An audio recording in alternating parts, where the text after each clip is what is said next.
Welcome to Flat Earth Debate, Uncut and After Show. I'm your host Nathan Oakley, and if you are new to this channel, or you've not done so already, then be sure to subscribe, hit the bell notification icon and join button to keep up to date with the Flat Earth Debate. If you would like to support the channel, there is a super chat that runs alongside each of these shows while they premiere, and there's also a PayPal, Patreon and crypto link in the info box below the video. Speaking of Patreon, I'm going to do a quick shout out to all of you who do support me on Patreon, including new Patreon, Will Brax. Is that right? Got his name right. Will Brax, indeed. Melby Styles, Troy Shuker, Bose Nail, Joseph Pizarro, Sampson, Maris, Mobile Max 777, Neo the One, Lost Cat FE, Rob W, Open Minded, Reese Pound, Del West Watson, Mike, Muted, Dick Earth Skeptic, NA Literalist, Maria Neelands, Unbelievable Productions, Blue Ridge Ranger, Rob H, The Real Gabster, Windrider, Liam Nedrick Jr., Abraham Mohammed, Naibai, Adrian Quintana, Skeptic 936, Life is Short, Fireball X, Texas Mike, Edwin Johnson, Kirsten Smith, and David Wayne Foster. So another massive thank you to all of you for supporting me on Patreon. I'm going to hand over to whoever is in Discord and G+, so you can enjoy their conversation while I set up for today's live show.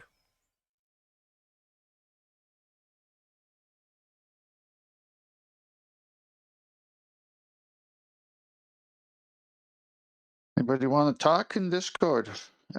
In audio talk instead of text? Well, there was already an ongoing conversation before you guys got here, so. What was that? Yeah. There's already an ongoing conversation before you guys even got here.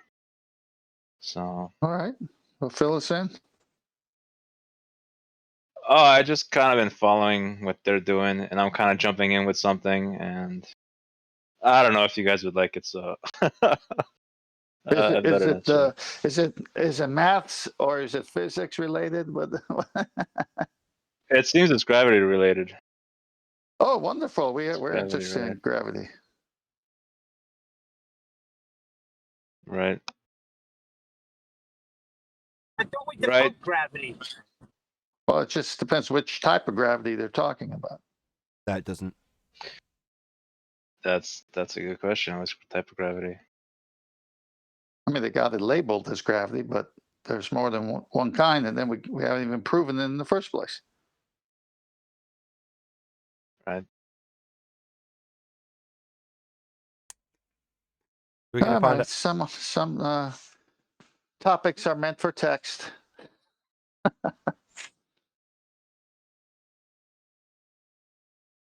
Clearly, we're not going to find out what they've been chatting about in text chat. Nah. There's a lot we can talk about. Water coming in my car. This is unbelievable. Water freaking coming in on me. From where? Freaking raining in the right corner of my windshield. It's freaking pouring rain on me. Hold on. Holy... Got baby trouble. Ridiculous. Get out of it, you little monster. Well, back to gravity. Sorry to hear about your woes, Neil, but wow, we sure covered a lot there. Sorry, Neil. Where's the water coming in from?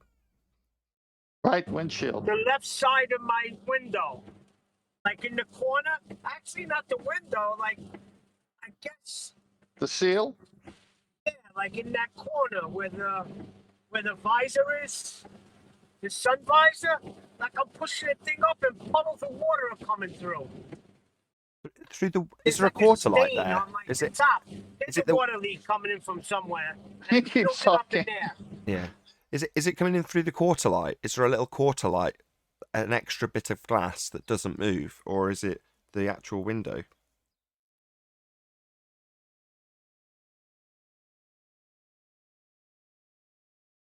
He's crashed, trying to figure out where the water's coming in from, hasn't he? He's pulled over. He's pulled over. Been pulled over. What are you fiddling with? Pulled over. He pulled over to get some duct tape and do a MacGyver. So you keep trying. I hope so.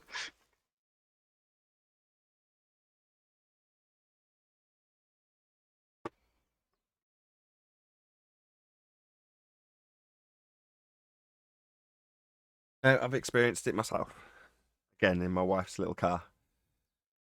Got frameless windows, so they seal against the Yeah. body of the car, and for a time the seals just wear out, and you end up. I used to have the Mazda Miata, Yeah, same and thing. it was a convertible. I experienced it a lot. Yeah, even worse on a convertible. It's trying to seal up against some canvas roof. I had more duct tape on that thing than pinstripes.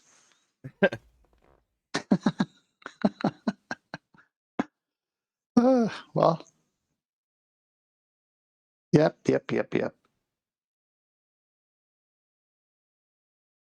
Well, I'm gonna put up a slide for you. Oh, really? Okay. Have this. Tell me when you got it. I've got it. Just give me a couple of seconds to frame it nicely.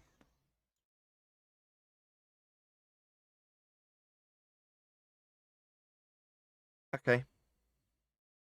Yeah. So this is showing perspective from the celestial celestial sphere, the imaginary sphere that all the stars are contained in. That goes. There's no distance; just goes for infinity. But they have it totally matched up with the Earth as being represented as a globe. Now, in this picture, I'll show you one of those after this. In this picture, what they've done is they've actually shown like a sailboat on a plane in the equator line of the real Earth globe, but they're not showing the Earth globe. They're showing the celestial sphere with right ascension and declination. And so basically everything on the celestial sphere is a copy of the Earth globe model. So it's got a north celestial pole, a south celestial pole. It's got the equinoctial, which is the equator line in space, which is the celestial sphere's equator. But in this representation, notice the circular plane that the boat is on. And all the measurements is from the center of the Earth, and the center of the Earth is this great circle where that boat is on. And this falls right into what I've been sharing with the audience, how they need light to come in parallel, and the only place you can get an angle is from the center of the Earth. But they treat it as a plane, a circular plane here. Well, what's the difference of being on the actual flat Earth plane than this? Excuse me.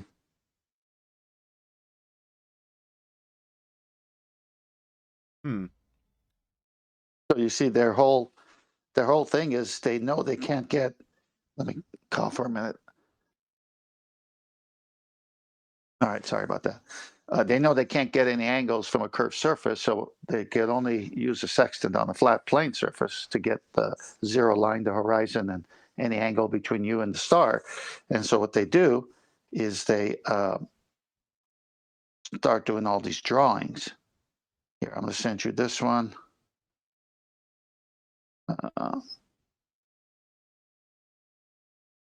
Coming your way, and then I got one more after this. Okay. It's on. All right, so you can see in this one, same thing. It's a snow globe, and really, that's how they do it.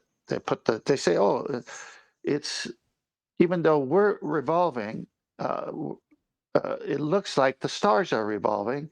So this is how we see things. See the language they're using? It's very magical language. We're the ones who the Earth is actually turning, but our view is that we're here and the stars are turning and they're coming east to west. And they always depict it in the snow globe. And of course, the horizon is as far as you can see. So that would be your local horizon, because you can't see any further than your local horizon, the apparent position. Because, if you move towards it, it keeps moving away. But it's a plane. And so this is how they do everything. When you break it down, this is how they get the sextant to work. This is how they get everything to work with angles and altitudes. And they have to treat that they're on a plane. Why don't you just admit you're on a flat plane? There was one more. Yeah, I'm just coming.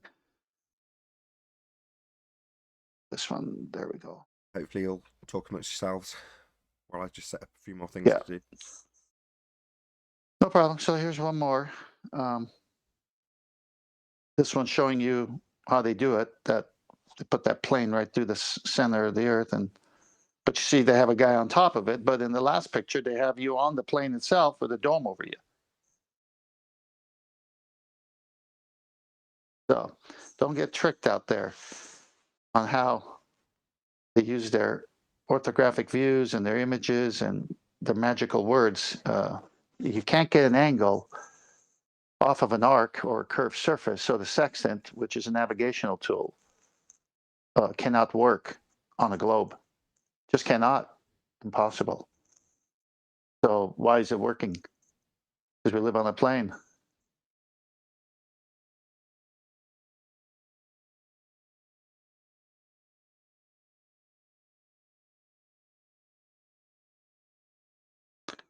Well, so much for talking among ourselves. I'm with you. I'm just battling water and driving at the same time. Yeah, no, don't worry. Yeah, go fix it. Those slides are outstanding. And Nathan's right. You get better and better, more polished and more polished. Well, it's really their slides, not my slides. And I'm just reading what they say. And then I'm applying it to reality and saying, okay, where's the magic trick in this? How are they doing this? And each time I go through a different section of celestial navigation, there's so much to it. And I mean, they've spent a lot of time doing it, and there's so many steps in taking a reading of a star and then applying this and applying that. And by the time they get you through it, through the mathematical equations that are predetermined in the nautical almanac, you just say, oh, well, it works, so it must be true. But then when you break it down, you say, wait a minute, if I can't even get an angle with this tool I'm using, how is it working on a curved surface? Well, it's not working on the curved surface, it's working on the flat plane surface. That's why it's working. Okay, so let me rephrase. The way you're using their slides, masterful. All right. Yeah, I agree. Nothing beats a hostile witness. Yeah, so my next one is going to be, and I've got to pour some time into it, is altitude and azimuth. Took a little while to wrap my head around it, but it's just a second way of getting a position that they use, and compared to the the way I've been showing. So altitude, basically where the star is in the sky in relationship to the horizon, the zero line, and azimuth is where you come from the north in a clockwise motion for direction.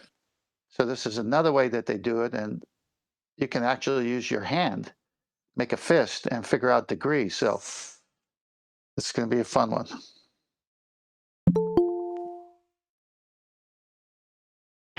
Every time I accelerate, I take a bath.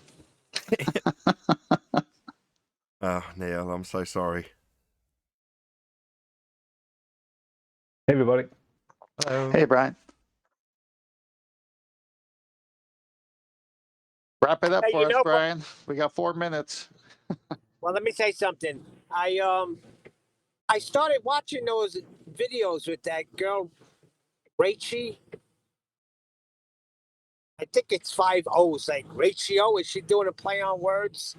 And I she's don't know. calling herself Ratio, or is it Rachel 5 zeros? Richie 5 zeros. Okay, it's really good, man. She seems to know how to cut through the bull crap. So Yeah, she's pretty much spot on with relative density now. I invited her on the show. Maybe she'll come. You're all shills. Hello, guys. Yeah, I said it to her before that she should come over and at least listen to Nathan's. I don't know if she actually has listened even to Nathan's. Well, she defends flat Earth. You know, she got very defensive when who's that? Sean Hawkins video, one of them with Sean Hawkins. Yeah, Pretty I much only, addresses sorry. his ass. Yeah, I only listen to part of them. I don't Ah, listen to the rest. you okay, are we? Sean Hawkins. Doing, going? You okay? By the way, that book that was sent to Adam Meakin, I had to stop reading. But that's the last I'm going to say on it. You'll never Thank you. hear his word come out of my mouth again. But I Thank will you. address the shite.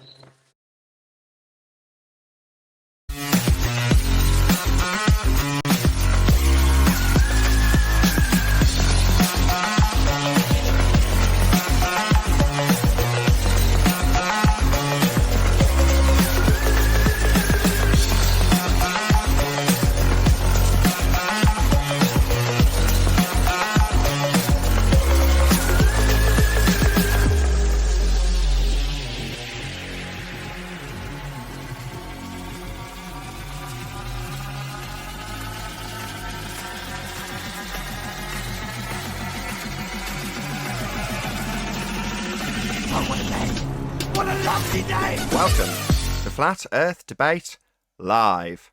I'm your host, Nathan Oakley, and if you are new to this channel, or you've not done so already, then be sure to subscribe, hit the bell notification icon and join button if you'd like to become a Nathan Oakley 1980 channel member and keep up to date with the Flat Earth Debate. If you would like to support the channel, there is a super chat that runs alongside each of these shows while they are live. There's also a PayPal, Patreon and crypto link in the info box below the video. Also below this video there is a link to get £50 for swapping your UK electricity supplier to Octopus Energy. Most importantly, if you'd like to join the discussion, simply mute the page you are currently watching, then click the link in the info box below this video to join the panel and express your views on the nature of Earth. If you do join, please don't swear. If you do, you'll be ejected, and if you are, please don't try to rejoin the stream using sock accounts. You'll be warmly welcome back on the next stream. Please also share the show on social media. Sharing the show obviously increases the live audience, but this in turn increases the chances of a more diverse panel, so please share the show on Facebook and Twitter. One last time, if you're new to the channel or you've not done so already, then be sure to subscribe, hit the bell notification icon and join button to keep up to date with the Flat Earth Debate. Now, we are joined by 10th Man, Brian's Logic, Arwin, Neil, who else we got in there? John, father of a stolen child, I should say, and a whole bunch of people in Discord. So welcome, one and all. Good morning. Hello, hello, hello. Good afternoon. Good morning. Good morning. Nice enthusiastic start. We do a bit of housekeeping. We all keen? Of course. Of course. Any evidence Oh. of a physical geometric sphere edge, horizon formerly known as Earth curvature? Still quiet from the ballers. Black Swan took care of that. It exists in the terrestrial model. That's They nice. don't even acknowledge the black swan, so Well, they acknowledge yes, it. they do. They acknowledge it. Yeah, Neil, but their rebuttal is they're still white swans. So But there's still horizons we can assert as physical and geometric, even though you've demonstrated that the horizon's not physical and geometric. That's wonderful. What a great rebuttal. isn't it? Yeah, all the rest are white. you're missing the point, geniuses. Yeah, exactly. You only need one non-geometric horizon to make the assertion that the horizon's not geometric, and their rebuttal is, well, no, it's not geometric. Well, a geometric horizon's Earth curve. So they're in a way saying it's not Earth curve, because it isn't Earth curve. Well, it's their problem, and they don't want to deal with it because it's too hot now. If you're going to have Earth curve as part of your globe, which they do, then we have to go back to what you've addressed it as. It's the thing that the boats and buildings get obstructed by. So this is why the ship is disappearing, bottom up, and buildings are disappearing bottom up. Why? Earth curve. Oh, great. Well, how big is your globe, and what's your radius, and where should that Earth curve start at different elevations as we view it? Oh, it should be here. Oh, good. Well, how come it's not there? What are you talking about? Hey, Tony. Well, it's working. It's working because my daughter, I have 2 grown daughters, and she knows I'm into the flat Earth. But she saw a picture, one of these pictures that NASA put up, and she just thought about it and said it doesn't even make sense. Like, how can we be on this ball and I'll never see it? Like, she's putting things together now. So just the flat Earth being out there and people hearing about it, it's going to start taking a deeper effect, I believe. Do a quick sound check fixed your with Tony, exhaust? as he tends to be mega loud. Go ahead, Tony. Have you fixed your exhaust? On the En way. route to doing it. What was that? Was that a yes or a no? En route to doing it, he said. Oh, he's en route to doing it. Right, feather that throttle when you're talking then. Definitely Hey, listen, a he pre-show didn't. subject. He hasn't fixed his exhaust, but he's Hello? tired of talking about it. Hello, running a live show about the nature of our reality. Hello? I had a good pun there. What question are we on? We're at first question. Definitely nowhere near talking about Neil's exhaust, that's for damn sure. No offence, Neil. He has got a massive exhaust though. Oh, What about the water coming in? I got I'll exhaust leave- and water, so. See what you did, I'm on Anthony? move. any evidence you Don't can get have Neil going. gas pressure, not exhaust pressure, gas pressure without the necessary antecedent of a container to press upon? Hell no. I'm exhausted about this question because they just don't say. Exhausted. I was just going to say that. Jesus, ball- bro. The ballers just don't have a good comeback for this. I'm exhausted by it. It's full of hot air, you tenth with all these one-liners. You sound kind of muffled there, Tim. What's going Yeah, on? I'm a bit tired, exhausted. Not muffled, not muffled. I got you. I got the muffin. Get them all out. You do come on. realise that Nathan's Get having them all out. By Get them all the way, Nathan, there's no evidence for gas pressure without a container. It's a second law of thermodynamics violation. Oh, There we go. Chocolate sensed that tone in my voice, I can tell. Thank you, Chocolate. I'll change it too, don't worry. Excellent. Any evidence of axial rotation of the Earth-based variety? I always have sensors in my exhaust telling me things. No Okay. axial rotation, but of the Earth type.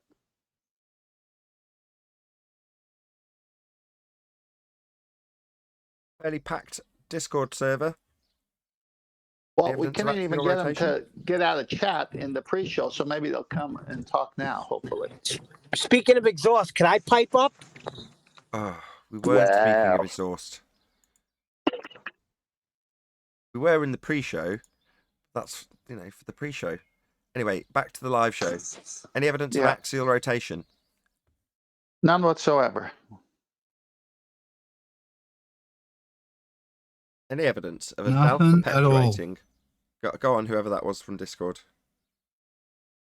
Nothing. Absolutely no evidence at all. Any evidence of a self-perpetuating molten iron core at the centre of a presupposed spherical Earth? No, because it's a presupposed spherical Earth that they haven't even shown to be real. So how could there be that in the middle of it? P waves and S waves, isn't it? What's that? I don't know, but it sounds good when I say it, so it's true. P waves and S waves sound good? Yeah, primary waves and secondary waves are not possible on a flat Earth, apparently, according to certain teachers. Well, can But somebody it's- explain how that works? P waves and What's- S waves? No, I just make the assertion that they're impossible on a flat plane, so therefore that's good enough. Have you proven it's something other than a flat plane? No, but this technology Oh, okay. wouldn't exist. This technology wouldn't exist if it wasn't. I read it in my books. Oh, like glasses and stuff, right? Yeah. They Did you begin check- all inquiries with the assumption that we're on a ball. Yes, that's correct. Of course. Was that measurement taken from a flat plane? Yeah, it will have been. And then I can converted infer using a geodesic yes plane. as the answer, regardless of what the question is.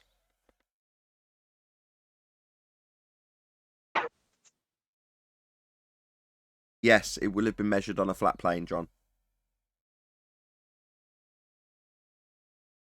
So then it was possible on a flat Earth. Yeah.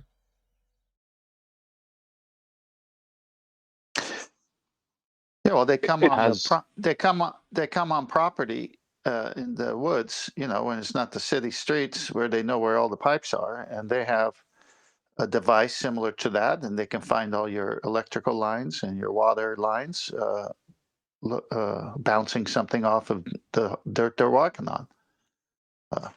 So it does work on the flat plane. Well, It has P waves and okay. S waves. Have they been actually verified, or are they like unicorns, like bending a space time and stuff like that?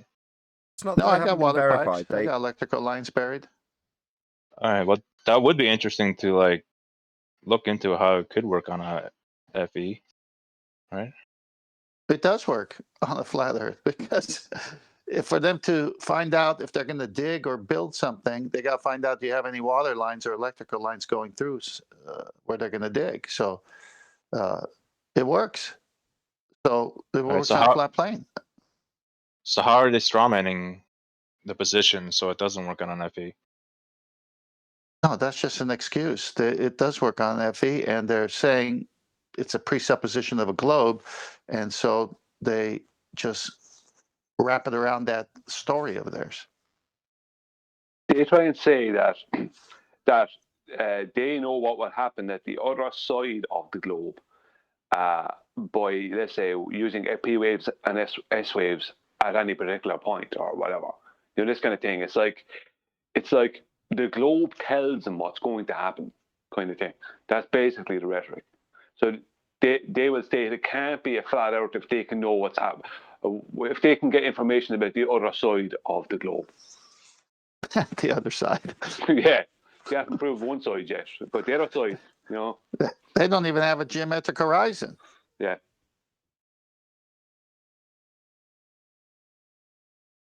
Problem I have with that statement of, oh, this wouldn't work on a flat plane is you haven't proven it's something other than that.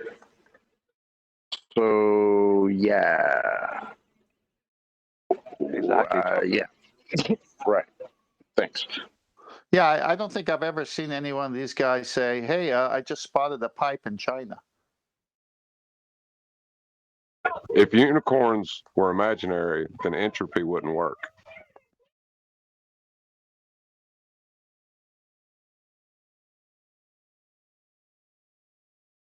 That's the logic, John. Yeah, that's the logic they're using. Well, look, let's get down to the brass tacks, right? They use P waves and S waves supposedly to predict earthquakes. Now, if they were very, very precise, then we wouldn't have places having earthquakes without any warning. Someone would have to tell them there's going to be an earthquake here. Do you know what I mean? So that doesn't happen. Earthquakes still do happen without any warning. But they build buildings with damper systems, high-rise buildings with damper systems, to help during really like bad weather like hurricanes and during earthquakes, which is movement of the earth underneath the building. But during times when there isn't earthquakes, or let's just say, or typhoons or whatever, these damper systems stay totally stationary. So if you work it out, if the earth is moving, how come a damper system can stay stationary? Can't. Check it out. I still had my picture of me next to the Type A 101 damper system in the Skype messages, so I've actually had it on screen for your discussion this time. Moving on. Any evidence of the distance to the sun? No. If you can't see it, does it still exist?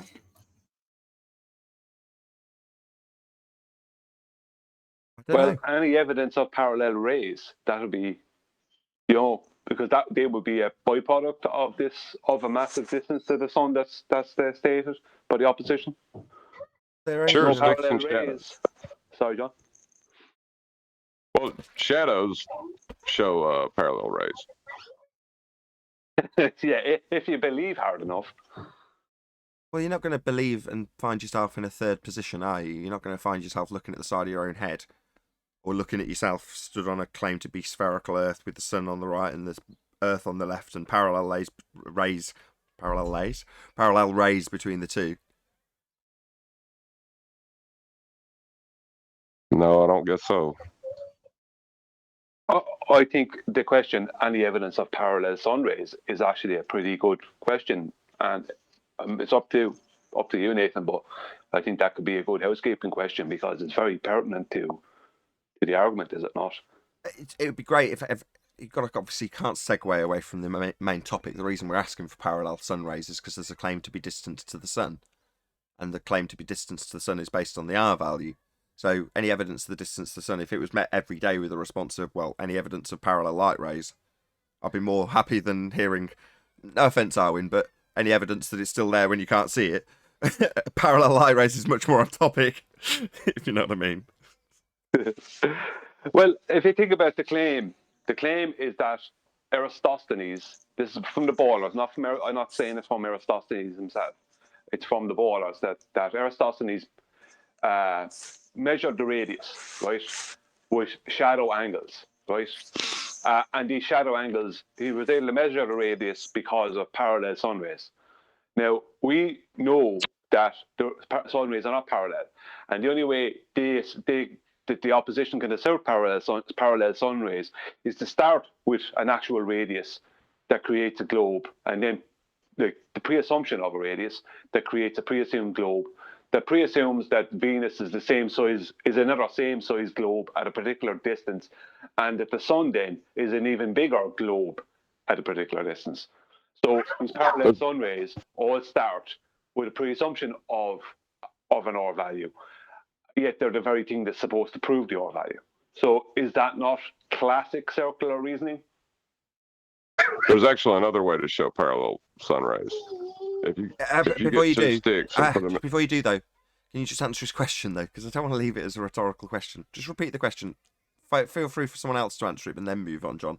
But, you know, just repeat the end of your last statement, please, Brian. Yeah. Is that not the exact example of circular reasoning? Yes. Do you want me to add more detail? It would be if you couldn't show parallel sun rays. And can we show parallel sun rays? No. Well, if you put two sticks in the ground 10 foot apart, you can't measure a deviation between the shadows. But can That's not the race. That's sticks. No. Listen to his question again. Can you see parallel? Full stop.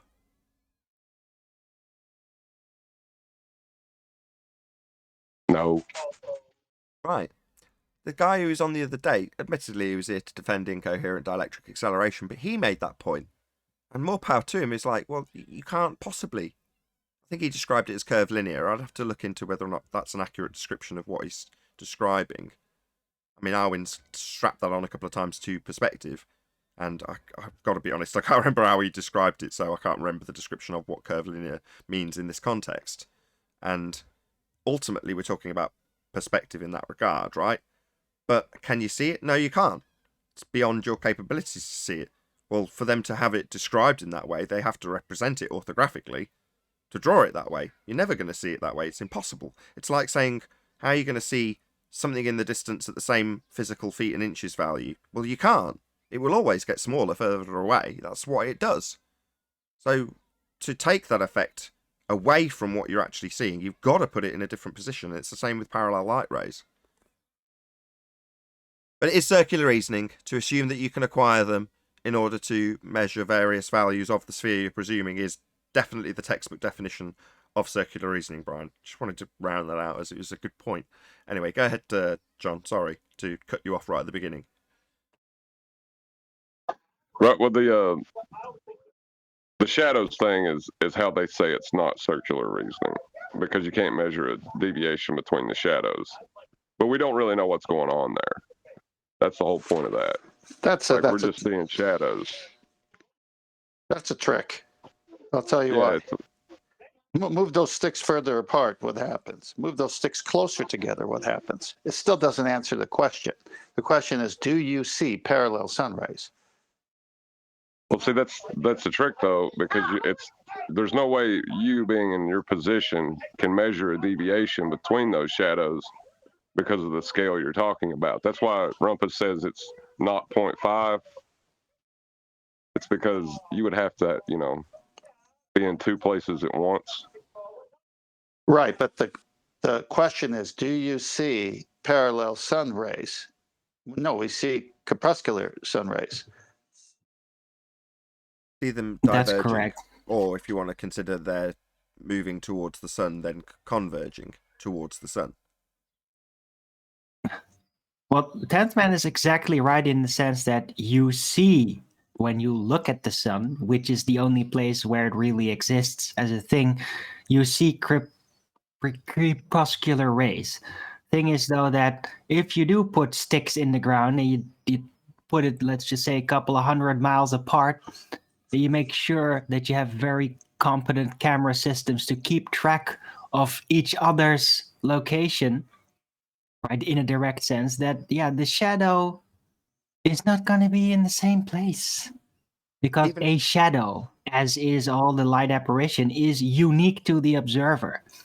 So there is no position of the sun. Not close, not far away. It's purely an apparition.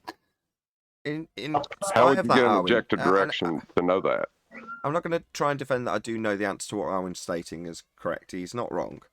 But in terms of the imagery that we do have when we've got high altitude balloon footage of the sun, it's still producing the same effect, even when you're looking at it what could be considered side on, with the ground below and the sun above, and then it's got a hot spot on the clouds, lines coming out of it in the same way we see it on the ground. So it looks local. It certainly doesn't produce parallel lines when you see it from that vantage point. Quite the contrary.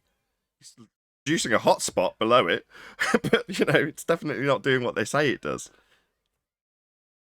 Right. But shadows are. But why? Because every time we see the sun, it's always a point. It's a point in visual space in our sight. A point. The light always comes from a point when it concerns the sun, right? So it's bound to always spread out circular in some way, no matter what, no matter the perspective.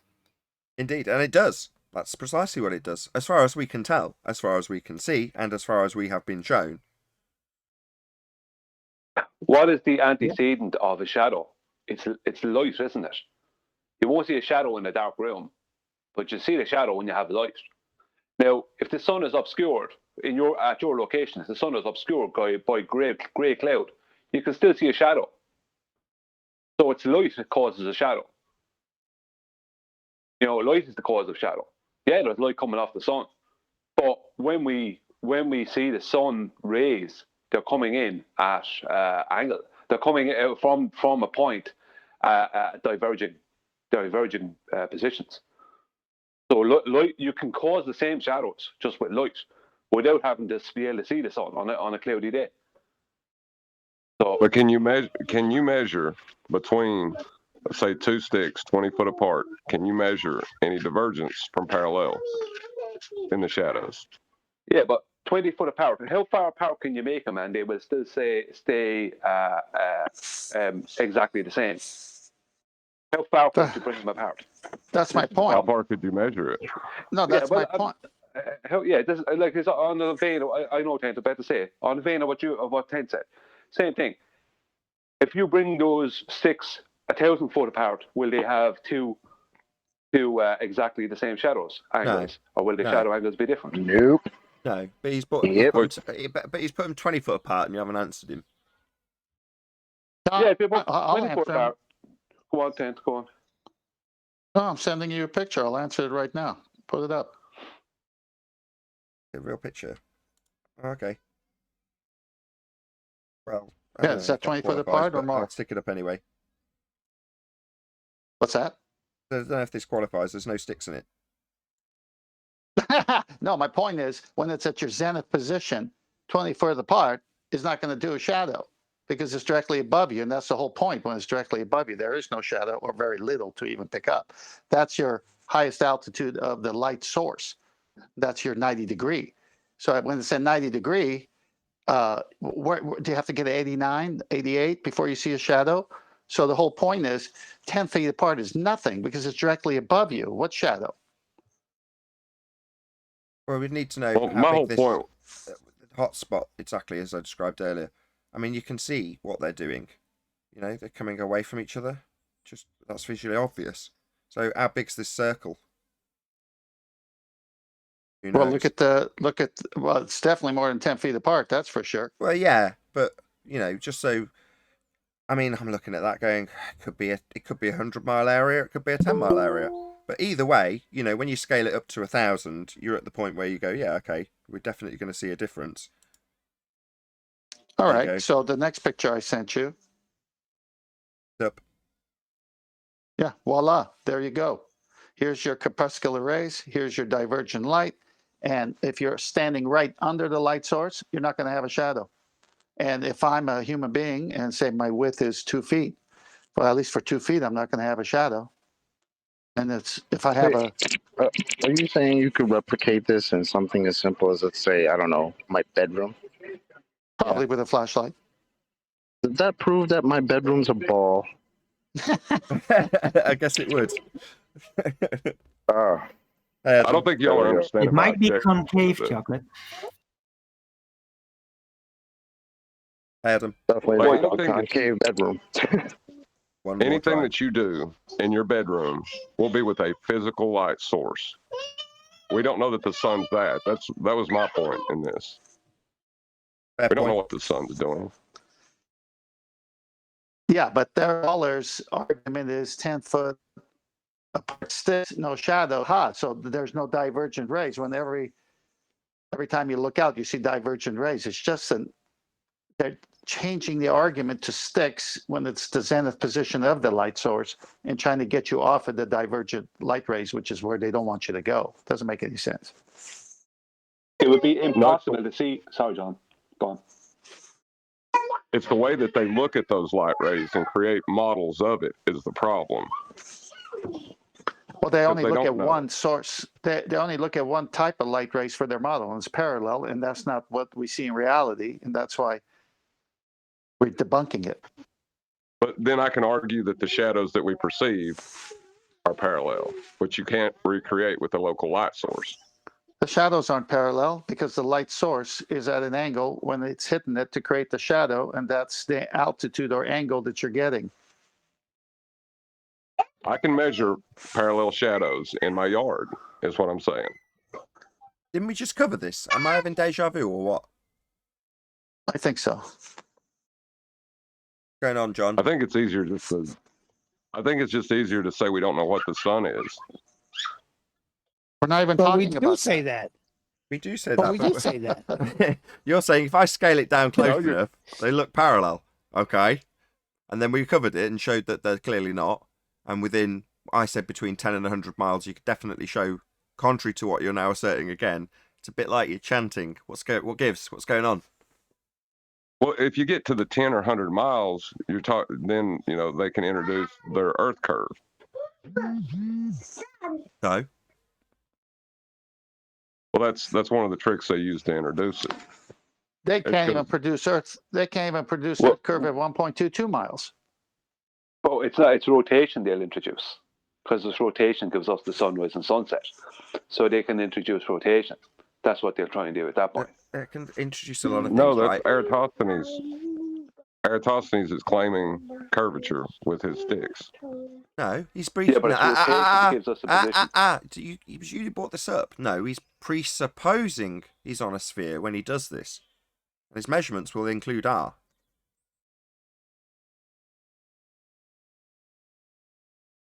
I know. I was just saying to John that it's rotation. Rotation is on the globe model.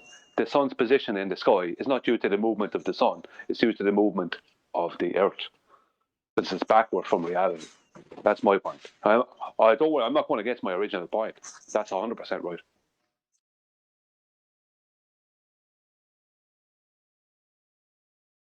Moving on. Any evidence of the R value, Earth radius? Nope. Just assumed. Black Swan killed that too. Well, if there was evidence, it would be a curved surface showing up at 1.22 miles at a 1 foot observer height. Indeed. Then it would just be there, right? And we wouldn't have to talk about how it's not there all day. That's right. That'd be great, right? Chocolate. Kiwi said there's 7 horizons. In their world, there's more. Really? Yeah, he was referencing what they say. That's funny because all of them, I think all of them, except for the two that were described, that were defined as imaginary, they're all defined as the visible horizon, aren't they? Right. Oh, so we can't have a horizon that is not visible, right? That would actually be opposite of what horizon means, right? Correct. We only have one horizon, and the horizon in the geometric, physical, begging the question, proof of nothing Earth curve calculator is physical and geometric. It's called Earth curve. It's claimed to block boats and buildings. It's their tangent point. And we've debunked it. We only have one horizon, and the horizon is not geometric. The horizon is not Earth curve. Then what is it? A non-physical apparent location where the sky meets the ground or sea. Neil, it's what happens when you live on a plane and your perspective and the vanishing point and convergence, that's where it is, but it's not there because if you go towards it, it keeps moving away from you. Yeah, and it's also caused by looking through the medium. So if you're living on a flat plane, looking out towards because they always think that you should see the Eiffel Tower from New York. Well, obviously, if you're looking over that level of distance and it goes into a bleak, murky mess because we're looking into the horizon, then that's what you would expect to see. But why can we see stars if we look straight up? Ain't they farther than the horizon? Only if you've got a physical assumption bias. But Anthony's point stands. Can't see the Eiffel Tower from New York because it's too small. Now they assert that you should see it on a flat plane because their representation of the world is orthographic, ignoring perspective. So in that representation, without a curve getting in the way, you've got a clear line of sight for anything in the distance and it remains its feet and inches value as per the Earth curve calculator. Therefore, you should still see the Eiffel Tower based on an orthographic representation. Now, because they don't realise that they have taken perspective and called it Earth curve, therefore removing perspective, the idiots that think they're on a sphere ask us why we can't see the Eiffel Tower from New York. Well, because it's too small, clown show. And your maths doesn't include that. Your maths calls it Earth curve. Yeah, they I could go with that. See. Yeah, I could go with that. But when they start saying the atmosphere and there's certain things where your vision can see because of stuff in the atmosphere. Yeah, I know, but this is what my son tells me. He says, "Why can I look straight up in the air and see stars, but I can't look straight ahead and see the Eiffel Tower?" Well, he's ignoring perspective and he's got a physical assumption bias about the stars. He's also assuming that the air we reside in is sphere-shaped and sits in violation of natural law, so that we can have a sky vacuum. Well, that's a whole string of things that he's got problem with his question of you that all need pointing out to him. Well, how does gas go on, Tent? No, I just posted the other day that in the navigation for the use of the sextant, they don't even shoot any stars, anything that's 10 degrees above the horizon because of the density of the air and all the particulates in the air, just like Anthony was saying. You can't get a precise reading, let alone see them. So they always say aim higher, 15, 20 degrees and higher is much better because you don't have all of the refraction issues and all the particulates that block things. So you're saying your vision is different if you look straight up as opposed to looking straight ahead? Well, if you're looking straight ahead through a bunch of stuff, that's going to block it, of course. Well, it's also limited by angle. So if you're looking over the deck straight ahead, as you're looking ahead, the deck itself limits the angle of view. So anything on the deck that you're looking at, you have a very limited angle to it. Whereas if you're looking straight up, there's nothing limiting the angle. So the angular resolution is going to be purely based on the size of the item you're looking at. Whereas when you look over the deck itself limits the angle.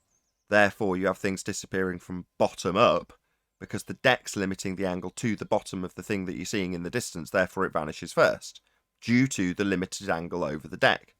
Not so when you're up in the sky looking down, you've got a really wide angle to the ground. And not so when you're on the ground looking up. There's nothing limiting the angle looking up either.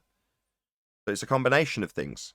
If you want an in-depth, very, very carefully constructed and well-researched explanation for this, check out Life is Short and his presentation that he originally did on Ranty Flat Earth show, and I chunked out into 3 hour-long or 4, I think it might have even been 5 hour-long videos where he describes this. You know, foreshortening, perspective, angular resolution limits, all of these things he dissected in great detail and explained precisely how they worked, with visual representations and photographs to go alongside them. So you can get a good grip on how these things work. All of them are ignored in the begging the question, proof of nothing, perspective hijacking curve calculator, because it's side on, and no matter what distance the target you're looking at is, it remains the same feet and inches or meters value. So a 10-foot wall is a 10-foot wall regardless of if it's 1,000,000 miles away. And if you draw that represented in orthographic view, you have the observer on the left. That would imply that you're seeing the side of your own head. And then the target on the right. And the target will have 10 foot assigned to it. Now, if the line between them is flat, there's just a line between them that you can write 1,000,000 miles on and claim that you should see it. Well, in reality, we haven't got only a orthographic representation of a curve stopping us from seeing things in the distance. They get smaller. On screen now, these wind turbines are getting smaller with distance. Now, that effect has been called Earth curve. Don't forget Rayleigh criteria. That is perspective. That's the calculation of the angular resolution limit. Where the diffraction will occur is calculable in the Rayleigh criterion based on the size. Now, like on screen now, when you've got a side-on view, if I've got this house without an angular representation, I write 30 feet on the side of this house. But on the line, I write 5,000,000 miles. Well, you can see it, right? It's still the same size. Doesn't matter that it's 5,000,000 miles between the target and the observer. Well, yes, it does, because the actual house will be so tiny that it can't be seen. It's too small. Calculable in the Rayleigh criterion. The diffraction limit. It's looked all over the place. Say again, you're a bit quiet. I went through this with somebody at my job this morning, when a newer coworker I got, and he understood this in 5 minutes. He was just like, "Oh, because the angle at the bottom is the smallest, so that's why it would disappear first." I'm like, "Yeah." It's like, "Oh shit, I never thought of it like that." If someone will play along, it gives me a chance to go through it with my building a skyscraper example and a brick. Who wants to play along? I'll do it. Go ahead. I had John first. Right, John. So if I take a brick and put it at 500 yards, can you see it? 8-inch brick. I would think so, maybe. Okay. If I take the same exact brick and put it at 2 miles away, so it's now right on the horizon, can you still see it? Or is it too small? I guess it'd be too small. Okay, you guess it'd be too small. What about if I put it at 3 miles then? Can you still see an 8-inch brick if it's 3 miles away with your naked eye? Oh, definitely not. Okay, so we're going to say a brick at 3 miles has vanished from view because it is too small. It has reached and breached the angular resolution limit of your eyeball. Therefore, cannot be resolved, cannot be seen. It has disappeared into the horizon because it's so small. Now I take the same exact location for both target and observer. 3 miles, brick's already disappeared. But I'm going to build a 100-foot skyscraper on top of the brick that's disappeared. Can you see the 100-foot skyscraper at 3 miles? Oh, of course. So you can see the skyscraper, but the brick at the bottom is still too small to see.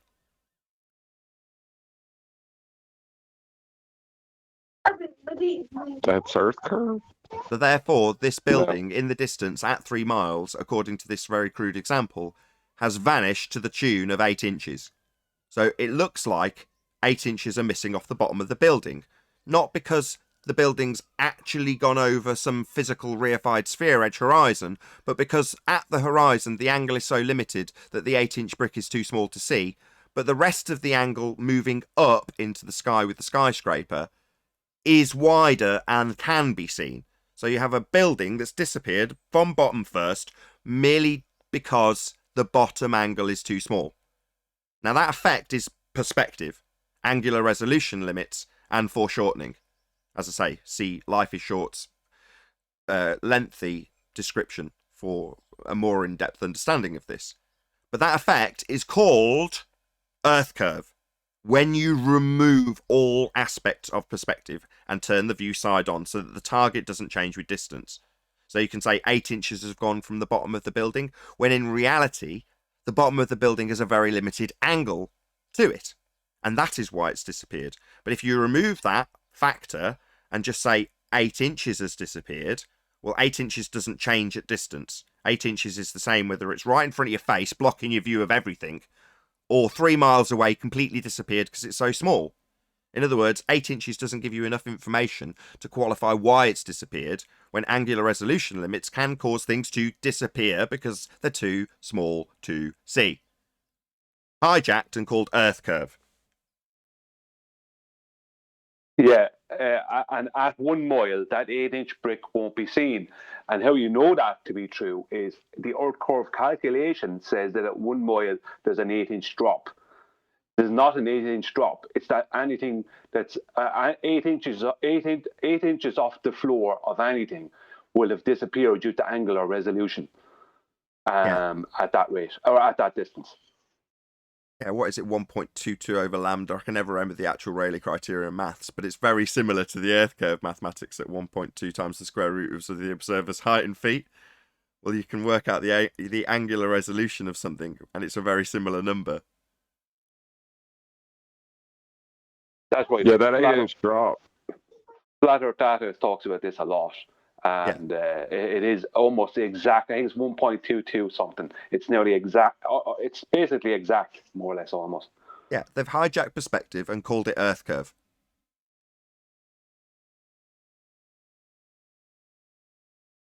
Yeah, I think that's a better answer. Sorry. Go on, John.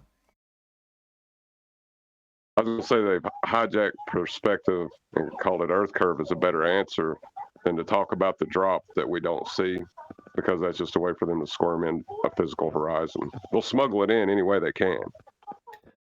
Well, we do see bottom-up concealment, but yeah, this also happens on confirmed measured flat surfaces. So it's indeed optics inherent and not just due to physical obstruction. John, did you just say they tried to smuggle in Earth curve? Yeah, what we're detailing is the obstruction at the horizon. So when they say 8 inches is missing off the bottom of the skyscraper, in my example, what's causing the 8 inches to be missing in the first instance, according to their maths? Well, a physical geometric sphere edge horizon tangent point, formerly known as Earth curve. Well, that's why when he said it, here we are, 18, 19 months, whatever it's been, asking them, now John's saying they're trying to smuggle it in, but we can't even get them to talk about it. And then when they do, they say we've never seen it to measure it, but we got it measured. So I'm not sure about the smuggling in of Earth curve when they're avoiding it. A couple of quick shout outs. I missed out one. It's now dropped off the list as well, so I can't rewind the chat far enough to get the other James Richard super chat. But it says, Nathan, I did it again. Another super chat to tell you that you missed a super chat. Thank you very much indeed. I can't scroll back to read it either. Sorry. Thank you very much if you've been smashing the super chat. Right. But it's no use trying to make the sphere edge illegal, because they're just going to smuggle it on the black market anyway. You know? Well, what they did is they give the impression that the 8 inches per mile square comes from a radius value, right? And you can work it that way. But you could also work it the other way, that the 8 inches per mile square comes from perspective, and they work the radius value off of that. Because either way, it's pre-assuming. Yeah, and for Arwen, there's no white swans on the black market. I don't know. Oh. I think everything, like Talking everything that about made things- illegal, finds its way to the black market. So even if the globe were become illegal, people are just gonna secretly be the globe resistance in a world that's no longer tolerant of their truth. Good subject. We'll get into the aftermath of the discovery of flat Earth afterwards, after housekeeping. Go on, Chocolate. Go ahead. No, I was just gonna say, speaking about things disappearing due to the angle and angular resolution, you want to play something? And I put it in. Yeah, I forgot where I put it. Master B and Ballbusters, maybe. Yeah, sure. I don't know. Haven't we got an outstanding housekeeping question? Got two. Any evidence? Let's go on. Let's come back to chocolates in a minute because I'm waiting for one of them. Let you talk, bro. they can't help Indio, themselves. unorthodox Indio. Oh, that was India? That was the content. Yeah, that was Indio. Unorthodox in Indio. Unorthodox in Indio. Yeah. So, how does a boat disappear in 500 feet when the globe model predicts the horizon is 2,600 feet away? So, what's blocking the boat if it's not at the horizon yet? I don't see anything blocking the boat. I see the resolution. I see the camera being unable to resolve the boat. Welcome to Flat Earth. Welcome to Flat Earth, my friend. Snacks to the back, bathrooms to the left, DJs taking requests, and smoke them if you got them. Welcome. Epic. That's classic. Yeah, so in other words, when presented with the problem of something disappearing in the exact same fashion that the Earth curve calculator asserts it's going to disappear when it gets a blockage by way of an orthographic view of a represented physical horizon now debunked by the Black Swan, they would say, well, if it happens prior to where the Earth curve calculator, well, then it's optical, even though the calculator itself doesn't account for that. But prior to the calculator kicking in with orthographic representations that only have feet in inches or meters represented as the target, I'm going to say that it's optical because it's happened before, even though it's the same effect. Welcome to Flat Earth. Exactly. Yep, that's why we're talking What was his response to that? We get to hear the response. What? Welcome to Flat Earth? Yeah, what did he say? I mean, did he crawl in a hole? He couldn't.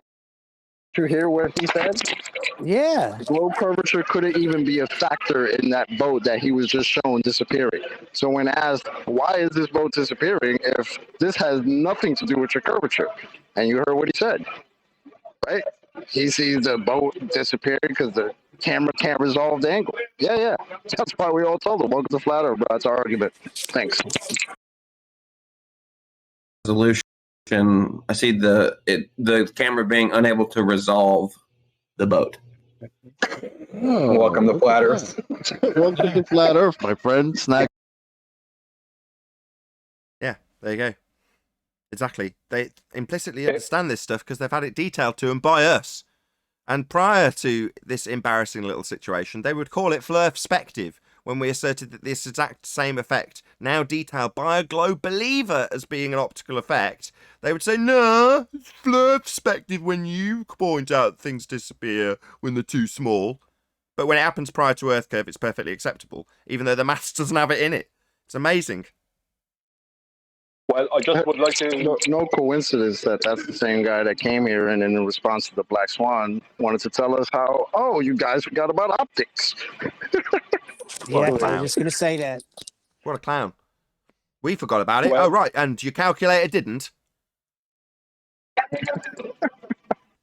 It's our argument, bonehead. Anyway, Sleeping Warrior. Any evidence? Sleeping Warrior. Any scientific evidence of gravity? Oh, no, that's not the one I wanted. No, they just assume that there's a gravitational field because they haven't got they hadn't discovered relative density back then. They just calculated the effect. So they just assumed that gravity was pulling. And then Einstein realized it wasn't pulling, so he changed it. And since then it's been accelerating upwards. But ultimately they didn't know about relative density. But now we have relative density and we don't have to assume that Earth's moving or that pulling anything. And it's just a medium, innit? So no, there's no evidence for gravitation. It's been superseded. Any single viable hypothesis from any of the fields of astronomy, cosmology, or astrophysics? That's not the one I wanted either. Well, then you've missed it. What did you want? But is there The any Earth viable curve one. hypotheses that's cropped up in the meantime? Let's not brush over this very important housekeeping question. No, there's no experimental application for, what is it, Scientology, cosmology, reflexology.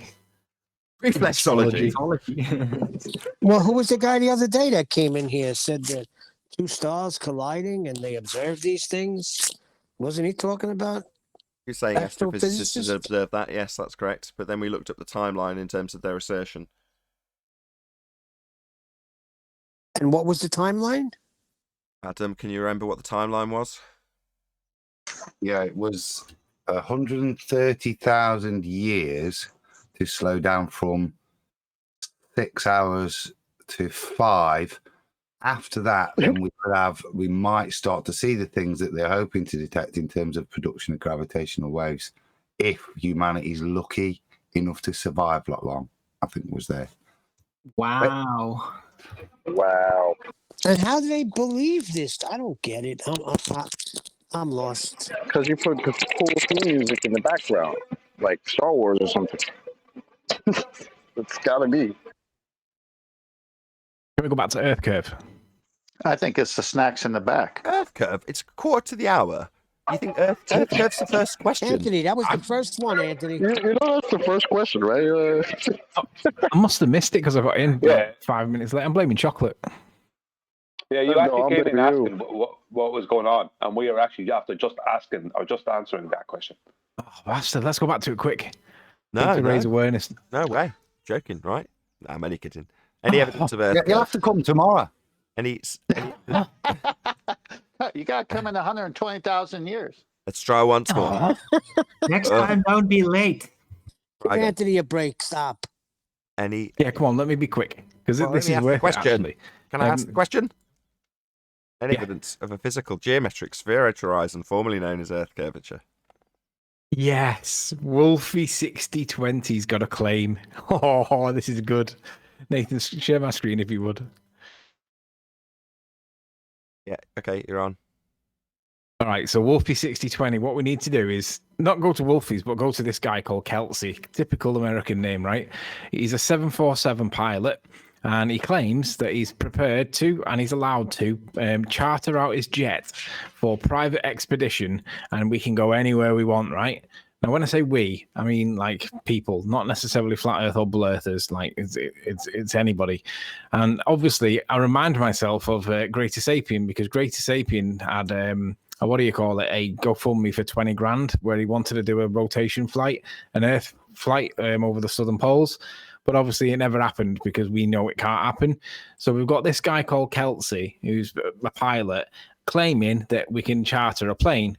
We've got Greater Sapien, who's got the cash to do it because he never demonstrated that he sent the money anywhere, as far as I'm aware. So we've got Kelsey as the pilot, we've got Wolfie as the other pilot, the co-pilot, and we've got paid for by Greater Sapien. And what we can do is we can charter this guy's plane to fly from anywhere he says, anywhere we want. So we can go to South America. So let's just pull up Google Earth, wherever it's gone. There it is. Pull this up. Now look at this. So I've done the maths and everything. I've worked it all out.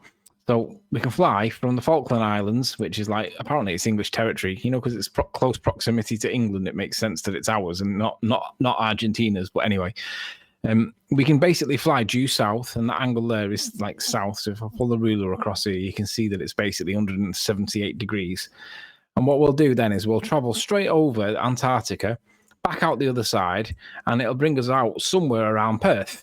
Right, and I've worked it out. It says it's about 10,600 kilometers, right? So I've worked out that if we do it in his plane, the range of a 747 is 13,000 kilometers, and the total flight distance is only 10, so it's easily doable. It's got a passenger carrying capacity of about, I don't know, X amount of hundreds. So all these ball earthers can demonstrate their claim now, can't they? Because it's their claim that you can fly over the South Pole, get back up the other side, and get out to Perth. So let's encourage this guy called Kelsey, who thinks that he lives on a sphere. Let's encourage him to get his plane filled with ball earthers, particularly Wolfie, and demonstrate that you can go south. Now, obviously, we need a couple of people in the southern half of the world, so Iru Landucci would be one of them. But this guy's got the money. This guy's going to fly it, and obviously, Wolf is a pilot. Stop. So between the three of them, we should be able to get some evidence that you can do a southern rotation or whatever. But what I do want to point out as well is in the flight planning stage, they're going to have to make an adjustment, aren't they? Because if I zoom this back out, the flight duration for that distance is about 18 hours, right? But obviously, if you take off in the Falkland Islands and if the Earth is supposed to be rotated underneath you as you go along your journey, 17 hours later, that Falkland, the position of the Earth is going to be something like that. It's going to be in that order, right? So they're going to have to compensate for that with their flight path, aren't they? Because otherwise, they're not going to land in Perth. They're going to land in Brisbane instead. But nonetheless, it's worth demonstrating that they can't do it because we all know they're not going to be able to do it. Hold on. So this guy's going to fail. Hold on. Right. How does this prove a sphere? Well, if we go with the map that we don't encourage, but whatever, you can't do a south rotation thing, can you, on their model? But you could only do it on our model if it was much further. What? And there's enough fuel left over for them to. Sorry. What? How does it prove a sphere? If we assume their model, how did you start with? Yeah. So let's pull this back up. So hold on. So, let's say somebody achieves flying over Antarctica. Are you telling me that upon achieving this feat, whether or not it's possible, I couldn't care less, you're saying that you have to beg the question of Earth being a sphere for this to make sense? Well, if they head south and then they go over the south rotation point and then they come back up the other side, me personally, I don't see how that would be explained on a plane because, like, this part of the world is in the other corner, isn't it? It's not a straight line to them. Why not? How do you know? I don't know, but I don't think that this flight's possible on a ball. So forget about whether it's flat or not. Let's see if the flight can be done on a ball. What do you mean it's done on a ball? It's going to be done on flat Earth. You're saying, can it be done if I assume a ball? Well, if you do or you don't achieve the outcome, all you're doing is affirming the consequent with this claim to be ball Earth proof. Let's just put it a different way, just so you can, because I can tell you're stuck on the idea of modelling it as a sphere and then seeing how it plays out. Let's say, for the sake of argument, I plot the azimuth equidistant projection which is from centre out at a particular point, and you can plot it from anywhere. It'll still give you the same result. You don't have to start it with the North Pole at the centre point, which is all the most commonly depicted azimuthal equidistant projection is presented as. It just happens to be North Pole centric. But you can have it South Pole centric. Let's say, for the sake of argument, I put up, I'm not going to do it, I'm too lazy, but if I put up a South centric azimuthal equidistant projection, right, and it shows that there is a straight line path over this claimed to be continental surface called Antarctica, between the Falklands and Oz, right? There you go. There you go. Bring it up. That's precisely what I'm describing. Oh, it's gone back to the original. There we go. That's the one. That's south-based. You can only just see it on screen. Can you move it to the left? Can you get it more central? Because it's just off screen on mine. There we go. Perfect. So, correct me if I'm wrong. Where's the Falklands on there? I can't quite make it out. There it is at the bottom right. You want to put your mouse over the Falklands? There. So if you made that journey, and it was possible because this particular part of the map actually was the layout, yeah, just happened to match how a south-centric azimuthal equidistant projection laid the land out. How's this going to prove a sphere again, Anthony? If this happened to be the layout, just this one section. I'm not saying the rest of it's laid out like this is presented, but if it was, this particular bit happened to be the way it was, you're saying that that journey would prove a sphere then? Well, you'd have to have a transient map, wouldn't you? Because the map would have to continuously change to account for what it's like in the north, because they can't both be correct, can they? No. And how many maps do you think we've got? Thousands. I don't know which one's right. I'm just saying. The only way this turns into a globe proof is if you affirm the consequent. If the Earth's a sphere, then a journey from the Falklands to Oz will be taking place by going underneath the bottom of a sphere. Therefore, the Earth's a sphere. It's if P, then Q, therefore P. It's an affirming the consequent with an assumption of sphere at the beginning. In other words, this proves nothing. So rather than saying, let's burn our way through a load of jet fuel to do this journey, and whether it can or can't be done is irrelevant. Because to No, have but it as a there's globe another proof, way to Would you get in a plane with that Joe Biden looking pilot? I wouldn't. let me Well, get I to know the he's end of the angry, but point. it's not his fault he's Hello? ginger. He has it Can I just shaved, get so to you the end can't of the tell. point? The other point on this, if I could, Nath, is I haven't quite the finished. converse is not true. You can't necessarily say, well, if I fly from here to there, go over a load of ice, it disproves the flat Earth model, because as you're alluding to there, they're azimuthal projections of the globe. They're not a realistic thing. They're a projection of the globe spread out. Hence why they look so perverse at the extremes on the north and south hemisphere projections, which is how you're viewing it there. So it doesn't disprove the shape of or the impossibility of flying from here to there and crossing over a large icy landmass. So if you achieve that, that doesn't even then disprove or prove anything. It just, if anything, shows that you have to fly over ice from there to there. Now, the Bohr model would say in the azimuthal projection, the flat projection, it would have to be something like 14,000 miles. And that would be the Bohr's point of disproof. Well, my point is that's based on an azimuthal Bohr projection of a flat Earth, not any map that we have actually that's ever been created of that track. There is another way to interpret this, though. Before we get into another way of interpreting it, I let's just want to make it acknowledge. absolutely clear. The only way this turns into a sphere Earth proof is if you affirm the consequent. Assume your outcome, say the Earth's a sphere, say that this journey can only take place on a sphere, and because the journey has taken place, if it took place, therefore the Earth's a sphere. In other words, this is just a means to affirm the consequent. With that, I'm going to say if you are watching this on either Nathan Oakley 1980 or Nathan Oakley Premiering streams, then stay tuned as there will be an after show to follow. Unfortunately, if you are watching this live, this is where we bid you farewell. A huge, massive, enormous thank you to all of you who smashed the super chat, liked, commented, shared, subscribed, and all that good stuff. Also, below this video, there is a link to get £50 for swapping your UK electricity supplier to Octopus Energy. Once again, stay tuned if you're watching on either Premiering stream. I've been Nathan Oakley, and I'll see you all in the next video. Oh, someone smashed the super chat just before the end. Let's just check. No. See you all in the next video.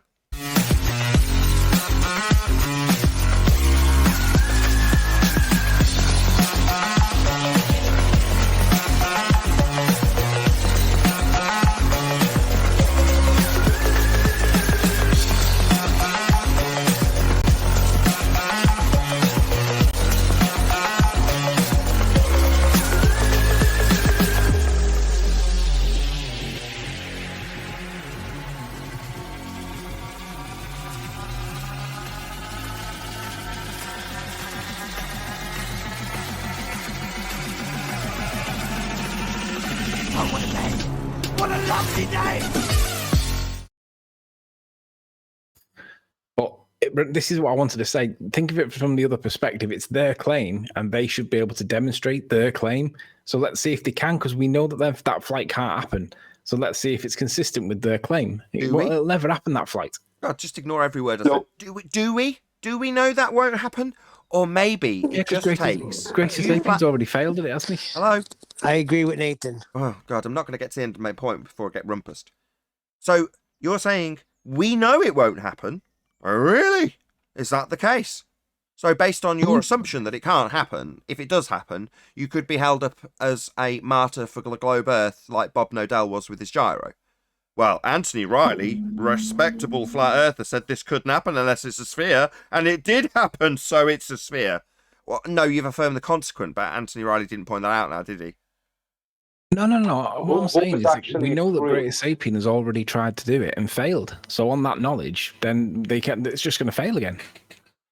Who has actually proved that that Antarctica is the shoreline of the flat Earth? Nobody. Exactly. Secondly, why would you ever entrust anything to Wolfie and Greater Sapien? Regardless of what it is. They were absolute liars. And then why would you allow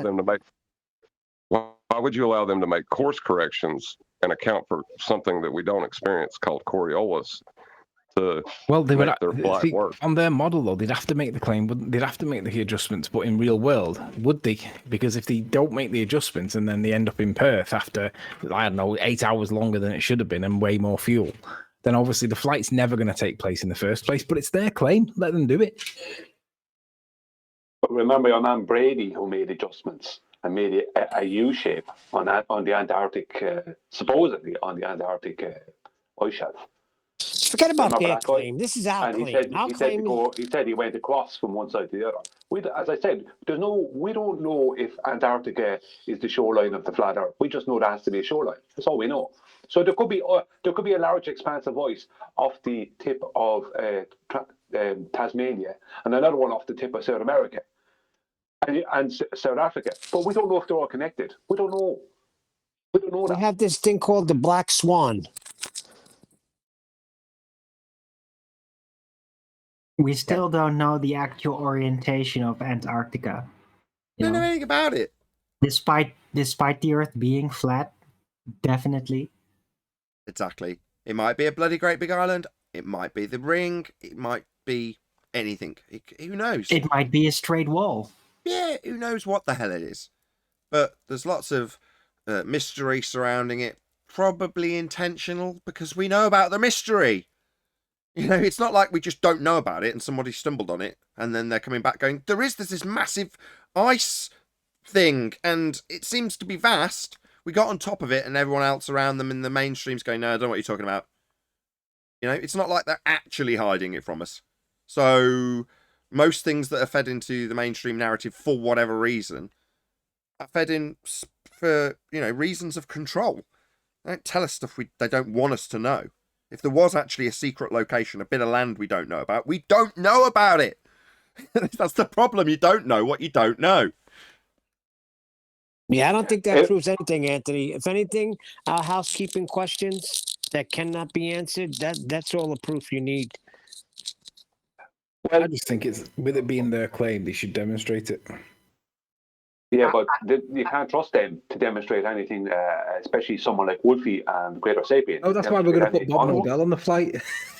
Well, there's something that could be done to elaborate on the mystery of the orientation of Antarctica. You know, This is all to get rid of Bob Nodell.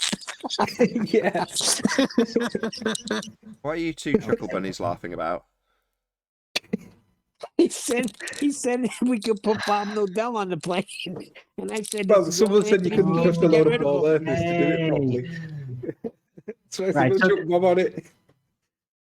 So if we can get to the real world again, there could be something done to actually figure out an aspect about Antarctica, right? There's supposedly these people in boats going around it. Well, I want to see those boats have a gyroscope and then a registry with how much angular deviation the boat has during the entirety of the trip. And then I want to see them get back at the exact starting point and then check out how much did they actually rotate. Did they rotate 360 degrees as with an island? Or did they rotate 360 degrees the other way around? Or did they just not rotate? You know? I think you don't have to go right over it to learn something really important about it. Well, I think a better way to use that charter flight would be to fly from Sydney to Rio across the South Pacific, and you'll be in the plane, and the pilot has to prove that he's going in the direction he's going, and he has to prove that he's correcting for rotation and correcting for curvature. Live. That would be a lot better. Okay, we don't need this flight. I know Anthony's like, well, they should prove their own claim. Well, if you want to put them to great expense, then fine, if that's your justification. But you can debunk it without them doing a thing by pointing out that to make the claim, they're going to affirm the consequent. So what use is it? Well, that would, to me, is a far more effective way of shooting it down in its path before it's even took off. Because why are you going to take off? So you can affirm the consequent. Well, that's not very useful. Go ahead and waste your money. Yeah, well, the way a plane flies is with its nose 1 to 3 degrees above horizontal at all times. So no matter what the plane does, it's always flying horizontal. So it can't be going over a curve. Indeed. I mean, why even do all that? Just figure out how. I mean, according to astrophysicist Neil deGrasse Tyson and his logic, just figure out how much fuel you need to get around where you're going, and you took the flight. Look, right, if you know how much fuel it takes to do the journey, you can't fake that thing. So, you know, that's perfect logic right there. Of course. Chocolate, you're always in the back because the snacks are in the back, and you're chocolate. Adam, for once. how's the maths for those unicorn farts that we're going to be selling coming along? Have you calculated them yet? Calculate it into existence. The unicorn farts smell great this time of the year. Well, we've got to calculate how much we're going to sell them for, so we need to know how rare they are before we start bottling them and selling them. But before we bottle them and sell them, we've got to obviously calculate them, because then that makes them real. Yes. Are you guys poo-pooing unicorn farts? Oh, poo-poo. I don't know. Bob Nodell might be on this. What He's is it with gullible you enough. two and Bob Nodell? Why do you care so much about Bob Nodell? Because Anthony put him on the plane. He's a fucking pilot. Red herring. I'm being serious. Why have you both got a thing for Bob Nodell? I don't know. I'm your yes man. So yes, Nathan. And I'm the hater that bullies him, apparently. So it's because, I don't know. You'll have to ask Bob. Makes silly claims, doesn't he? Like, electromagnetism causes the up and down differential and stuff like that. And it's like, I remember being taught by Bob in Globebusters that a Faraday cage would stop that from affecting stuff, and then he could put his density tower in a Faraday cage or in a zero gauge chamber and rule out the effect that he believes is causing the density tower. And obviously we have planes that already do that, and then it kind of debunks Bob's claim. Stop. What? Sorry, let me just summarize what you just said. Did you just say that, okay, I'm going to have to mention him by name in this instance because you're doing it. Bob Nodell has claimed that you can put a Faraday cage around a density gradient, load of different, let's say, liquids, and it will negate the density gradient. Am I correct in what I think I've just heard you say? No, I think Anthony's combining 2 points. Bob claims that there is a positive force that is necessary for the density gradient to exist, because without it, the density gradient couldn't even operate. And if that's true, then you could put a Faraday cage around it, stick it inside. Well, in fact, you could just put a Faraday cage around the density gradient and it would collapse, because according to Bob, the electromagnetic force, or whatever it is that he describes this downwards acceleration as, is fundamental to the formation of the density tower, and it would collapse.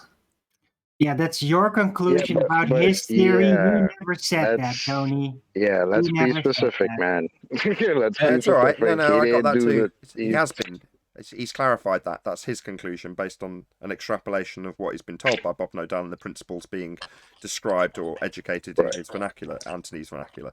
Merlin, did you say that? Can I add something? Hold on. Guys in G+. Was it you, Flat Earth Solar, that said he was conflating two things? Feel free. Oh, thank you. When I think I've watched this whole thing over the last couple of years between Anthony and Bob, or sort of not a thing actually, but just counter opinions on the same discussional point. What Bob was saying was that when they first discovered that the drift in the gyroscope, that they tried to do Faraday cages and they tried to do things to negate their assumed electrostatic interaction.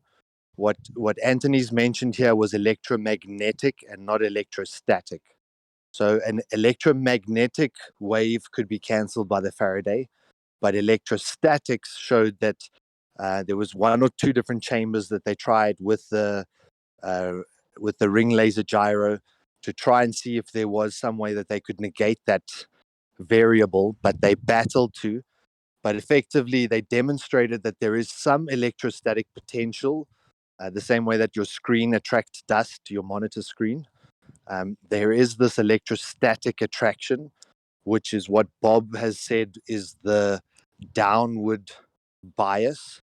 And what Anthony's demonstrated is that by changing the density, you could get that bias to reverse and go the opposite way. Hold on, I'm confused. Sorry, Solar. Can I just clarify something you've just said, because that's confused me? Your example involved the television with dust coming towards it. That's not down. Correct, but it is attraction. So effectively, what Bob was trying to claim was that like the monitor screen, if you put the monitor screen on the ground, the dust would be attracted down. So the Earth is acting as that electrostatic potential. What about if you put it on the ceiling? The things stick what about down. if you put it on the ceiling?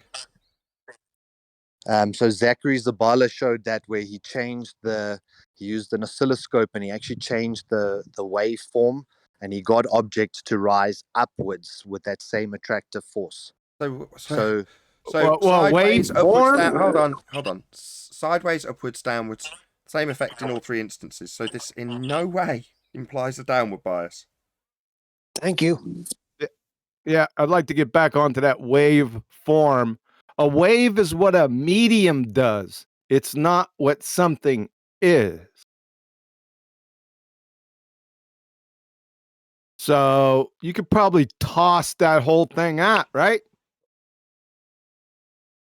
What's an electromagnetic wave? Let's start there. Yeah, I agree. It's like a verb of a medium. It's what something does. It's not in itself an isolated event, in the way that the wave on the water is the water moving, but pushing an energy field through it. And we see that as the wave. Yeah, right. So Zachary Zabala, I know we don't research as much as you. All right. So why don't you come on here and go ahead and explain that to us? All right. Everyone would love to hear that. Bring your ionic wind with you. For me, what was interesting was that it was a demonstration.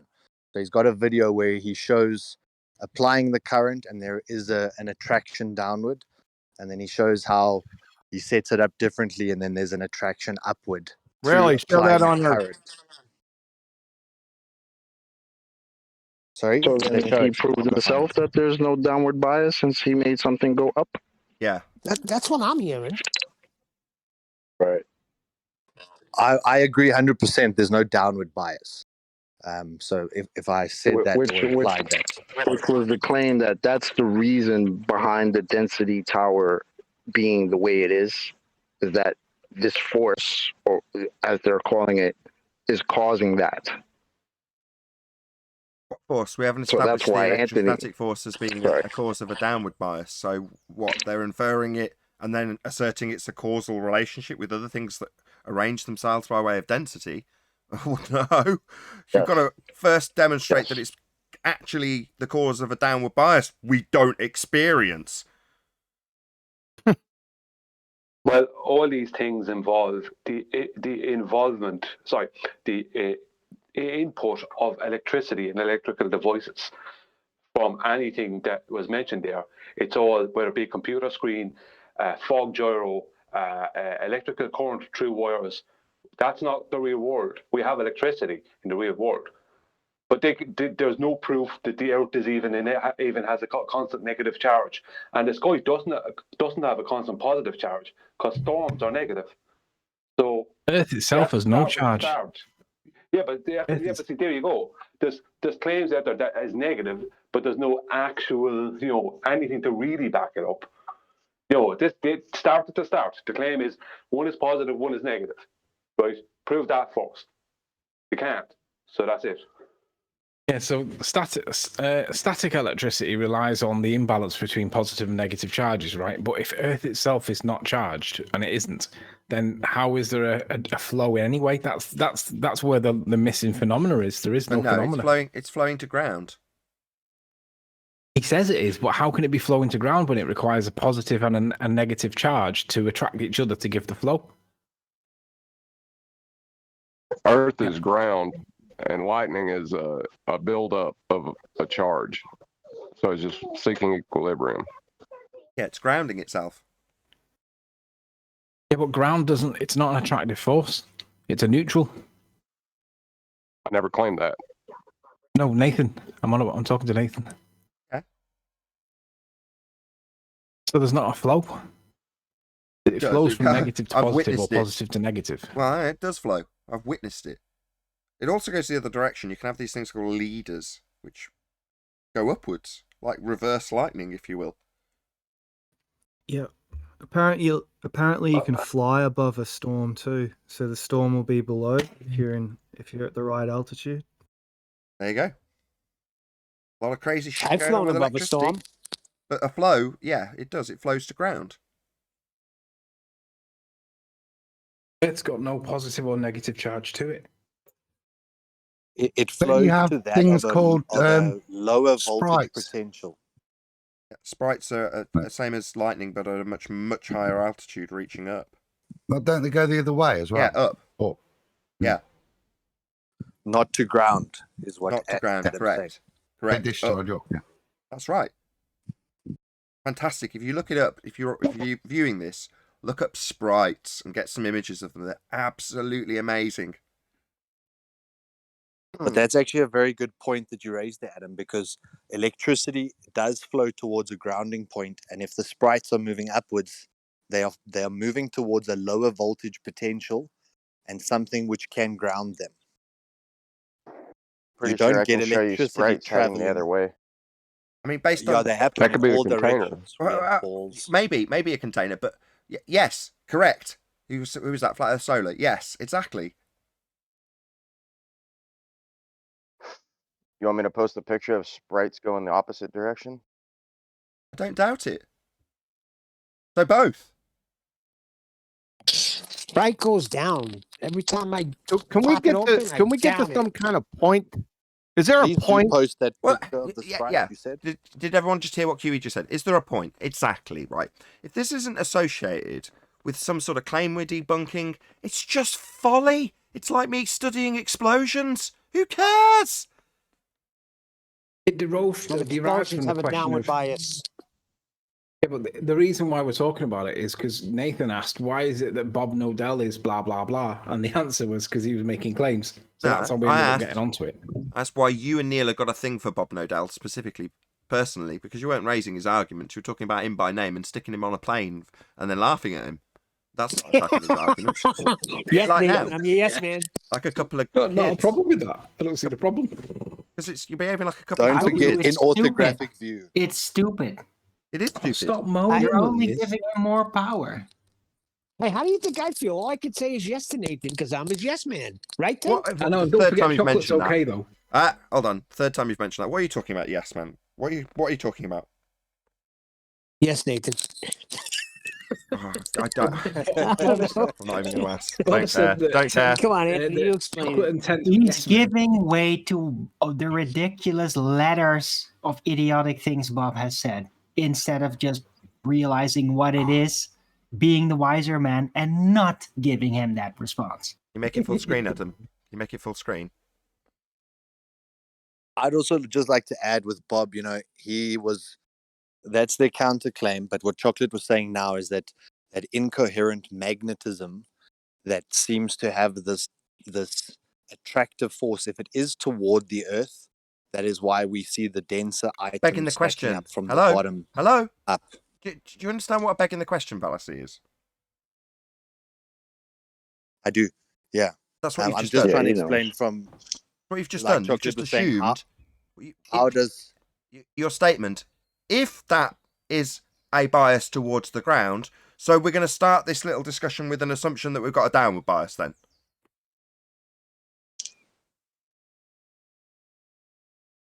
Okay, I see your objection, but the point I'm trying to make is that the object, the Earth that's below us, is the thing that's apparently giving off that electrostatic. I'll stop using downward bias, but it's giving off a potential. So potentially, I'm leading myself down a rabbit hole here. You're demonstrating. Yeah, it's about proving the claim. If someone thinks that such and such a thing is happening, then prove it. Otherwise, Hold on. it's just speculation. Kiwi asked what the relevance was to this, and I'm saying if we lob off you're begging the question fallacy off the beginning of your statement, what's this useful for? Other than begging the question that we've got a downward bias, what's this useful for exactly? Other than it's very interesting, just like studying explosions is very interesting, But if we've got a downward bias, then explosions will blah, blah, blah, blah, blah, blah, blah. Then we've got an argument about whether or not there's a downward bias being proven by explosions. But if I remove that begging the question fallacy, that my explosion example is going to prove downward bias, then it's just an interesting discussion about how explosions work now, isn't it? But I'm asking because you... they're trying to tie it into Neil! gravity. That's Jesus why. wept! So, with your assertion of this interesting folly about how electromagnetism or electrostatics or electricity in general works, what are we proving or disproving exactly? If we remove the begging the question fallacy, that is. Gravity. Nada. Yes, Did somebody say gravity? Who said that? Kick him out. Kick him out. We're spitballing, right? Let me get an answer. Flat Earth Solar, please. Or was it who was it that I was just talking to? I'm sorry.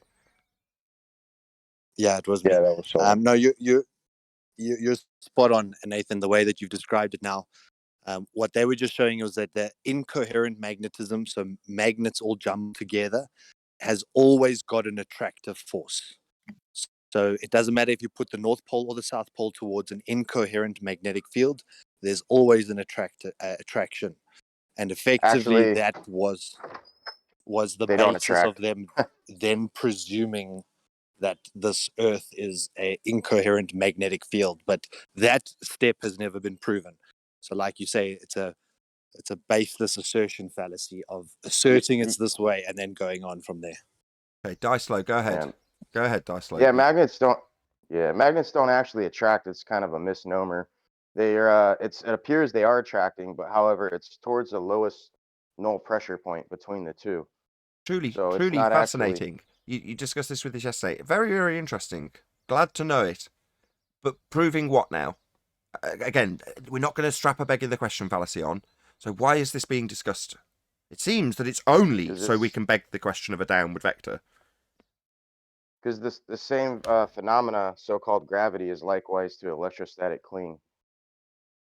Therefore, downward bias in gravity is akin to electrostatic. So you're just going to use a juxtaposition with gravity to beg the question of a downward bias. That's what you've just done there. A juxtaposition to beg the question. You guys keep saying that things move downward, but you guys do keep I? missing the fact that Excuse me. When do we say this utter horseshit that is definitely not our claim? Not you. I'm not putting that on you, man. I'm just saying the science. Like when I say you guys, I'm just talking about science, mainstream science. So, mainstream science. Sorry, let me just ask you a new question. Die slow. Let me ask you a new question. If mainstream science is describing how unicorns are real, and everybody in the Western world thinks unicorns are real, do you need to come up with an alternative to unicorns to disprove them? No, I just need a No, so we don't need an alternative downward bias, do we? And why we're juxtaposing, is that right? Juxtaposing? Yeah. How'd you say that? Juxtaposing. Yeah, that's correct. Juxtaposing this idea of electrostatic incoherent acceleration with the assumption of a downward bias, so it's being used to beg the question of a downward bias in electrostatic forces. That's all it's being done when you say, well, because people think there's a downward bias in gravity, I've got an alternative explanation. Well, you don't need an alternative to debunk the claim there's a downward bias, and you definitely don't need to assert there's a downward bias with this claim of electrostatic incoherent acceleration. It's just not required. There is no downward bias. Yeah, there's no phenomenon that needs to be explained. He just said, What the hell is that? That's not what I said, man. You're mishearing shit. Well, clarify. What did you say? I said, I agreed with him. Excellent. Neil's just begging for a fight. So as a bit of a summary then, that is a bit of a problem. But for the fact that this juxtaposition between a claim by trench level fundies who believe in a sphere that we have a downward bias, and they name that bias gravity, and therefore flat earthers need to juxtapose a claim of a downward bias when describing something totally and utterly detached from that subject of a claim of a downward bias that doesn't exist. So it's like, again, me linking explosions to gravity. Well, what's the point? There isn't a connection there. There's no connection between incoherent dielectric acceleration and an assumption of a downward bias, regardless of the fact that that assumption is also paralleled in gravity. It just seems like it's being used as an excuse to beg the question of a downward bias. Being used as a Are replacement. you saying there's no connection between magnetism and gravity? What's gravity? What's gravity, man? Well, I think the guy said it good when he called it incoherent dielectric mutual mass acceleration. I don't call it that. I told you yesterday. I made it very clear. Somebody Gravity is currently claimed to be the uneven distribution of mass causing the bending of space-time. Why would you assert that I say it's some point source acceleration in I don't say that. You say that. I definitely don't say that. I definitely don't claim that that's what gravity is either. But you and others are juxtaposing incoherent dielectric acceleration with a downward bias asserted with the word gravity. He said someone did. I could speak for the whole panel. Nobody said it. Who cares? Someone did describe it. I think maybe Solar described it. Someone described incoherent magnetism. Who cares? We're not claiming it. We're debunking it. It's like, hang on, we got into the weeds of now discussing some flat earthers claim. Not that this even matters in the big scheme of things. But then we're into the weeds of having the burden of proof reversal fallacy like Simon Dan used on us when we debunked Coriolis. My God, so what we're claiming this point source, the incoherent... No. No, we're definitely not claiming gravity. We're definitely not claiming incoherent dielectric acceleration as a downward bias. None of these are our claims. We're debunking all of it. All we're doing is walking around with a big club, smashing up people's claims of downward bias. Nathan, your downward bias is ruined. Yeah, exactly. My downward bias is ruined because I'm claiming it. No, I'm not.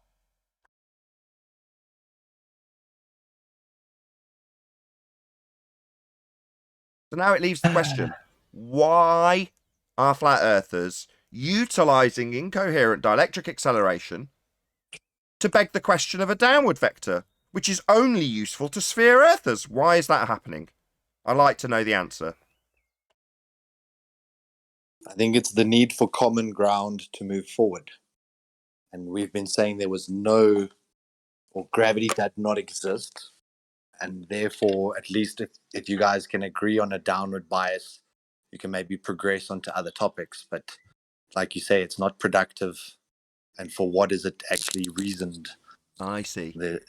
And very politely put, if you don't mind me saying, Flat Earth Solar, normally if that was barked at me by a fundy, I'd say you can suck my balls. Oh, we need to find common ground with your fallacies and nonsense about sphere Earth. No, I don't need to find any common ground. I can just take a shit on it and laugh at your fundamentalist religious belief that you're on a spinning sphere flying through a vacuum, which we're not. And downward bias, in the trench level argument that we experience, would only help them preserve space, because they need a downward bias to hold gas here, don't they? Yes, Nathan. I was just thinking the They need a lot same more than thing. that to Oh my keep god. gas here. Sorry. Oh, Rams. We do have some flat earthers that think that you don't need a solid barrier. But, you know. Really? Oh, don't play coy. Can they demonstrate air pressure without a container? So Exactly. this, Can that be demonstrated, please? They want the Flat Earth Society narrative. They want the sky pizza pie azimuth equidistant globe projection flying through a sky vacuum, retaining space and retaining an upward acceleration. It's so interesting that Bob Nodell is actually punting the Flat Earth Society's narrative then. He's got downward bias translated into an upward vector on a pizza pie in a sky vacuum. And the only reason to have this downward bias is to assert that gas goes down, go boom boom, so that they can retain sky vacuums. Just like Flat Earth Society, isn't that interesting? Shout out to Bob. Shout out exaggerated. One last thing. Is this narrative being punted alongside an assumption that space is still real? I'm asking the guy... It seems that way. Die slow. Yesterday, you described things in space, would that be to assert that as a flat earther, which I know you are retaining this idea of a sky vacuum space with distant twirly lights orbiting one another?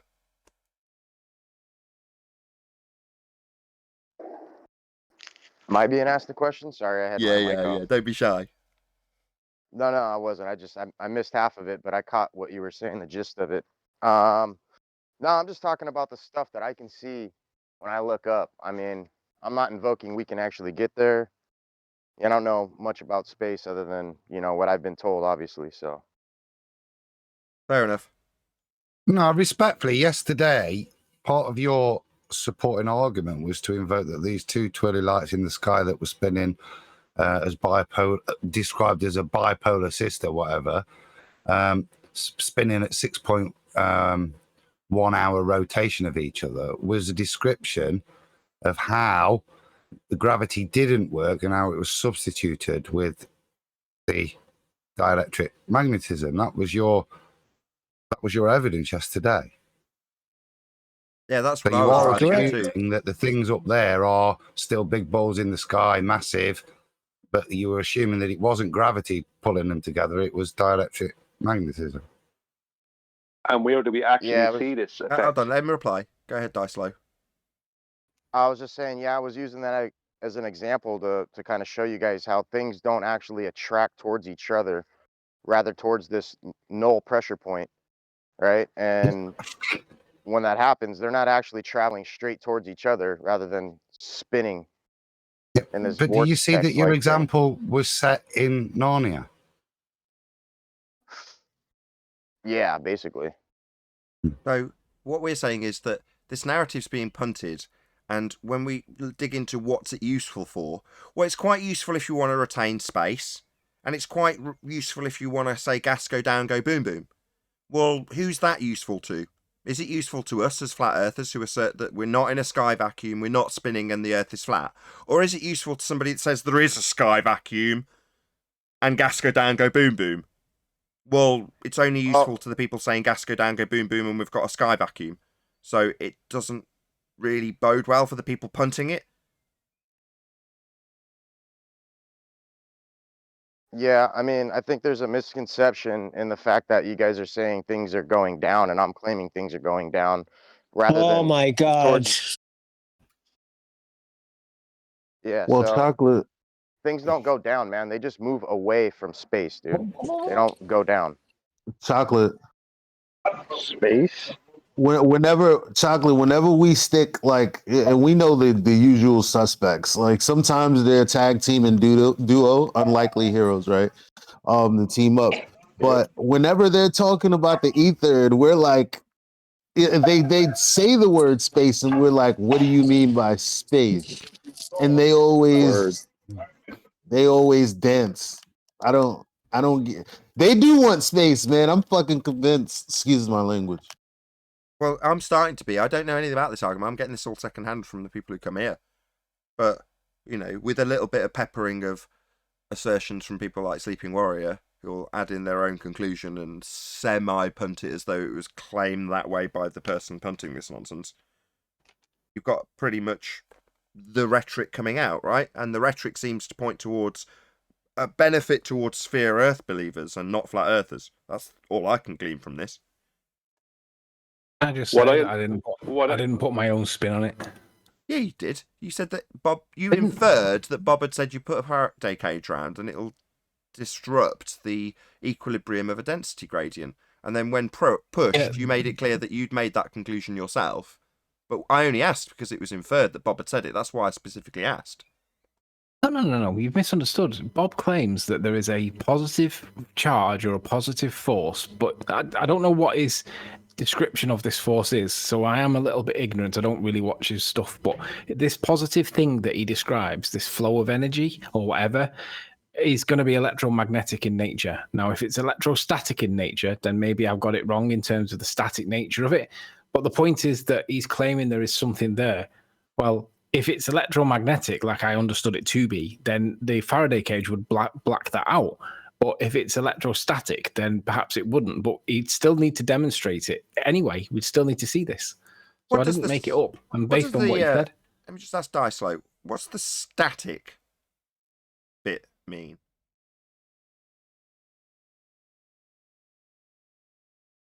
All right. So we're talking about electrostatics. Well, what does static mean?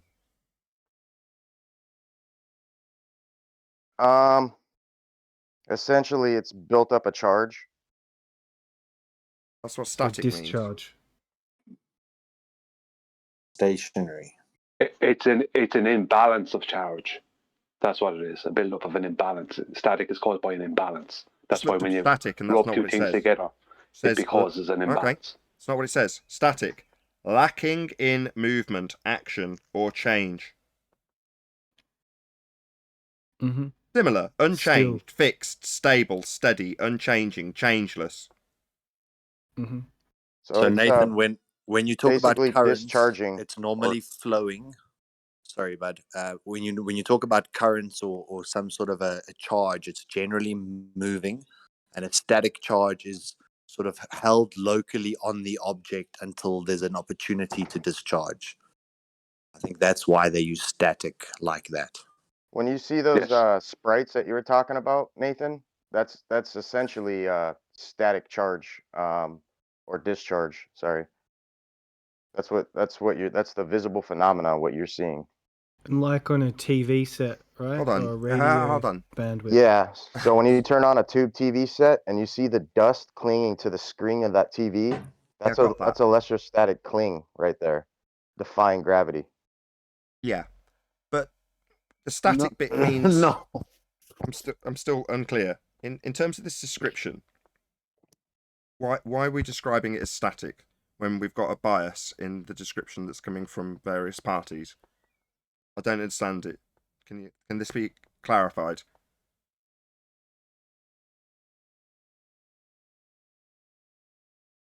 You're just talking about dielectric fields, man.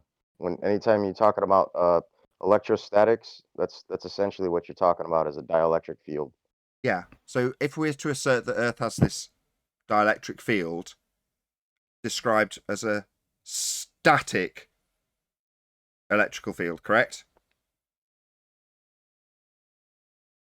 Mm-hmm. That means not moving. Yeah, static alone, and it's just when you look that up, yeah, exactly. It's essentially talking about not moving. So how can something that's not moving create any bias? It's not moving. It's not moving because it's building up charge to discharge. Okay, but that wouldn't create a bias So then. So to get to the nub of this electrostatic force is a non-moving force. It's not got movement, correct? It's potential. It's a discharge of a dielectric medium into counter space from Cartesian medium, which is a dielectric medium being so discharged. So you're saying yeah, that electrostatics sorry, are is dielectric it fields. am I correct then in saying that it's an electrostatic discharge bias of downward? Yeah, we're talking about moving away from space. We're not talking about down or any direction specifically other than Well, moving only a away globe from space. would Why'd you have keep that talking kind of about issue. Because down is why'd you keep talking about gravity then? Because they assert that the downward part is because of the giant mass of Earth in some contexts, and you keep juxtaposing it with that. So what do you mean moving away from space? Is that towards Earth? Can I just add one thing here? No. Do you mean towards Earth? Yeah, depending on where you're seeing this taking place. If we're seeing the phenomenon on Earth, then yeah, you would be seeing it moving downward, depending on what it is we're looking at here. So downward bias then?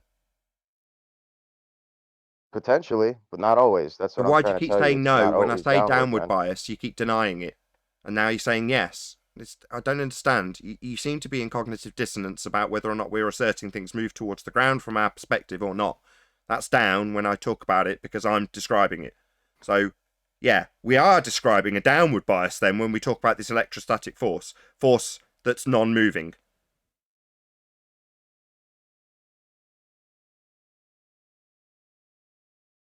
Saying Earth's got a non-moving force that basically causes things to have a bias downwards.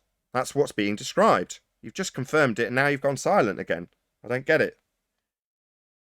I'm sending you something. I'm just trying to find you. I'm gonna direct message you a diagram here. I don't know, maybe that'll help. So you should Sound like get it right rumpus now. now. Okay, if we're going to say towards space regardless, okay, and in this instance that towards is going to be Earth-based, the ground, yeah? Well, how is that possible when you're describing something that's static?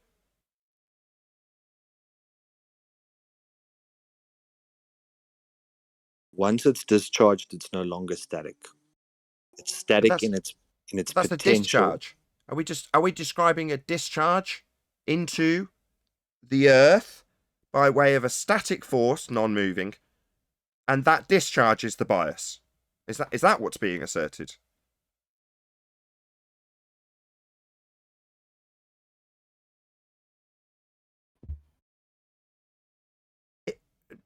What's being asserted is that the Guy Flow, go ahead.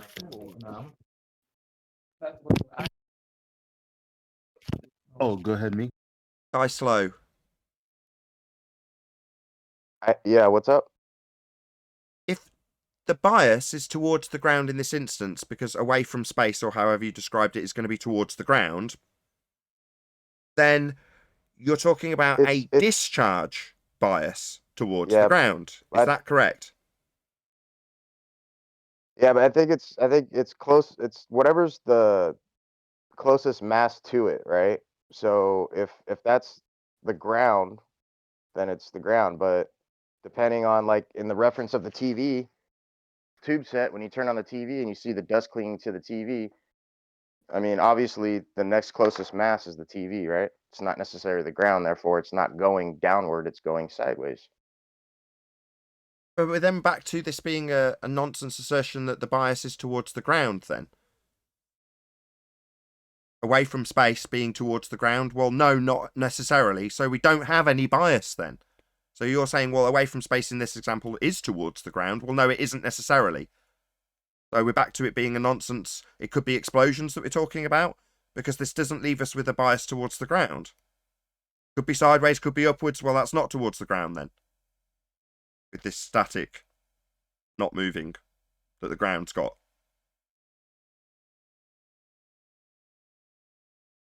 And a bias has to be experienced consistently. What bias? It's static. Non-moving. Unchanged, fixed, stable, steady, unchanging, changeless. How do any of those words imply bias downwards? They don't. Again, it just seems odd. We've got this position where something that's essentially benign in this discussion, completely benign, yet it's being asserted to hold everything to the ground. What the fuck? But it seems to be the misunderstanding of the word bias, like you said just before. You know, he says there's this downward bias unless it's moving upwards.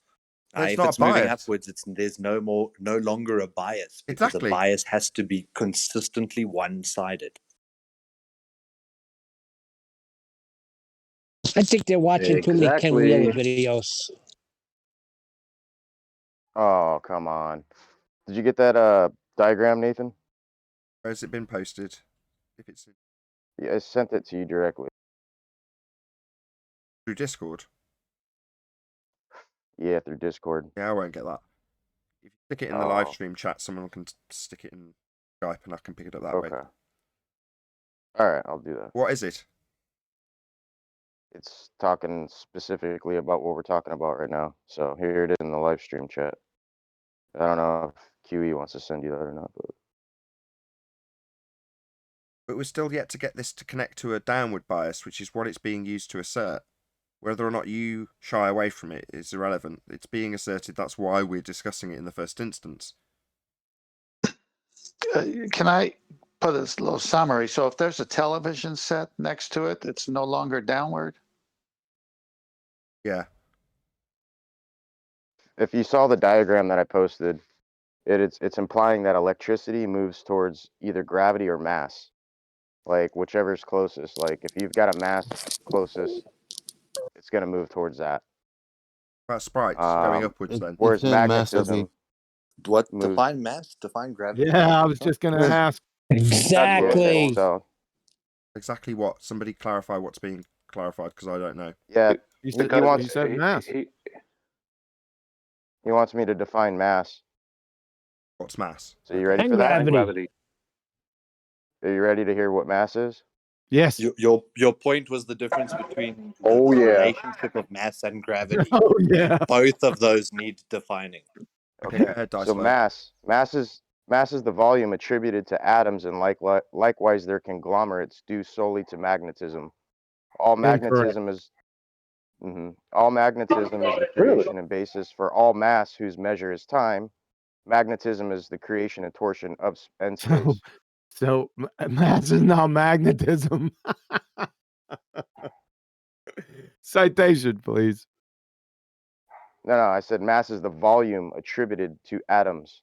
The And volume. likewise, their conglomerates due solely to I heard you the magnetism. first time. Citation. Okay. What? So when we look, oh, go ahead. Where did No, we get citation, please. Yeah, exactly. It's just asking you for a citation. Yeah, well, that's my citation. Oh, you're the citation. I got it now. Fair enough. Okay. That's fine. Well, that's an interesting philosophy, but not very scientific, though. Now I want to hear gravity. Nathan, his diagram is in. I've got it. master Thank you. Inertia and acceleration, force and motion.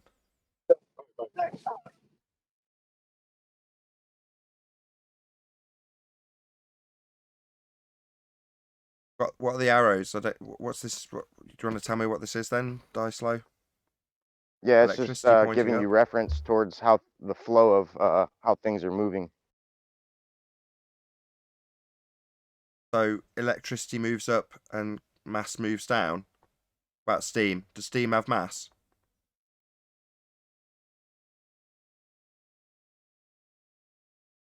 Got a bit of a problem with your diagram, Dice Low. It says electricity goes up, gravity mass goes down. Go boom boom. Like solid bonded bouncy balls poured into a fish tank. And I'm asking, does steam have No, mass? I didn't put north or south on that. There's no like. I just highlighted for the audience. Reference point. I just showed my audience. Here's an upward arrow. Above it says Here's a downward arrow. Down. It says gravity / mass. So according to this, in the downward, we've got mass. Does steam have mass?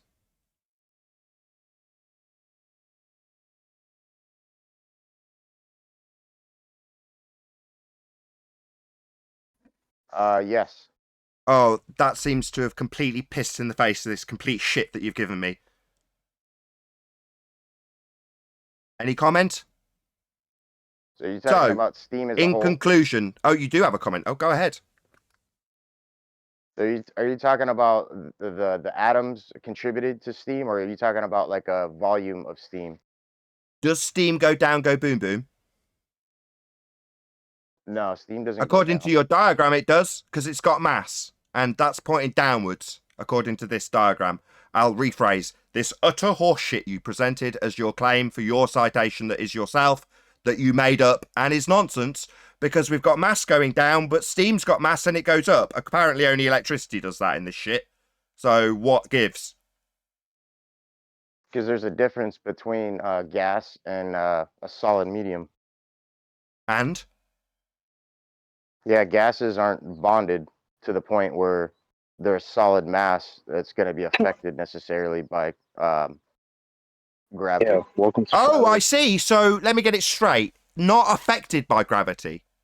So I knew it. Guys, thank you. So you're just confirming how much I've pissed in the face of this utter horseshit then. So mass pointing down, that's wrong on your diagram. Should it also be at the top then? So also up. Hello? So you could turn it any way you want, Nathan. You don't have to. It's not my diagram. What do you mean I can turn it any way I want? You've got it going down. You've got it going down though, haven't you? Why'd you keep interrupting when I make the summary? of the shit you've presented and wasted 2 days of my time with. Shit! Are you stupid now? I'm going to berate you, you fuckwit. Look, stupid shithead. This word mass with down next to it. Wrong, fuckwit. Going up. Steam. Pisses in the face of this shit. What do you mean I can turn it any way I like? You've got it pointing down. You clown. Why are you wasting our time with this? Map, we have got more when you look at a map, is there north or south on that map? Shut up! We have got more important things to do than waste our time with fuckwit flat earthers like you. This is something you came up with. You need committing. This is utter horse shit. You came up with this. Let me be the first to tell you you're a complete clown if you came up with this. Yeah, idiot. Steam debunks this. Telling me I can turn it any way I like doesn't change the fact that you've got mass going down, and when I ask you if steam, which has mass in your vernacular, goes down, it doesn't. So what are you going to do? Give me a different diagram with it pointing upwards and electricity going down go boom boom? It makes no sense. You've wasted 2 days of our time.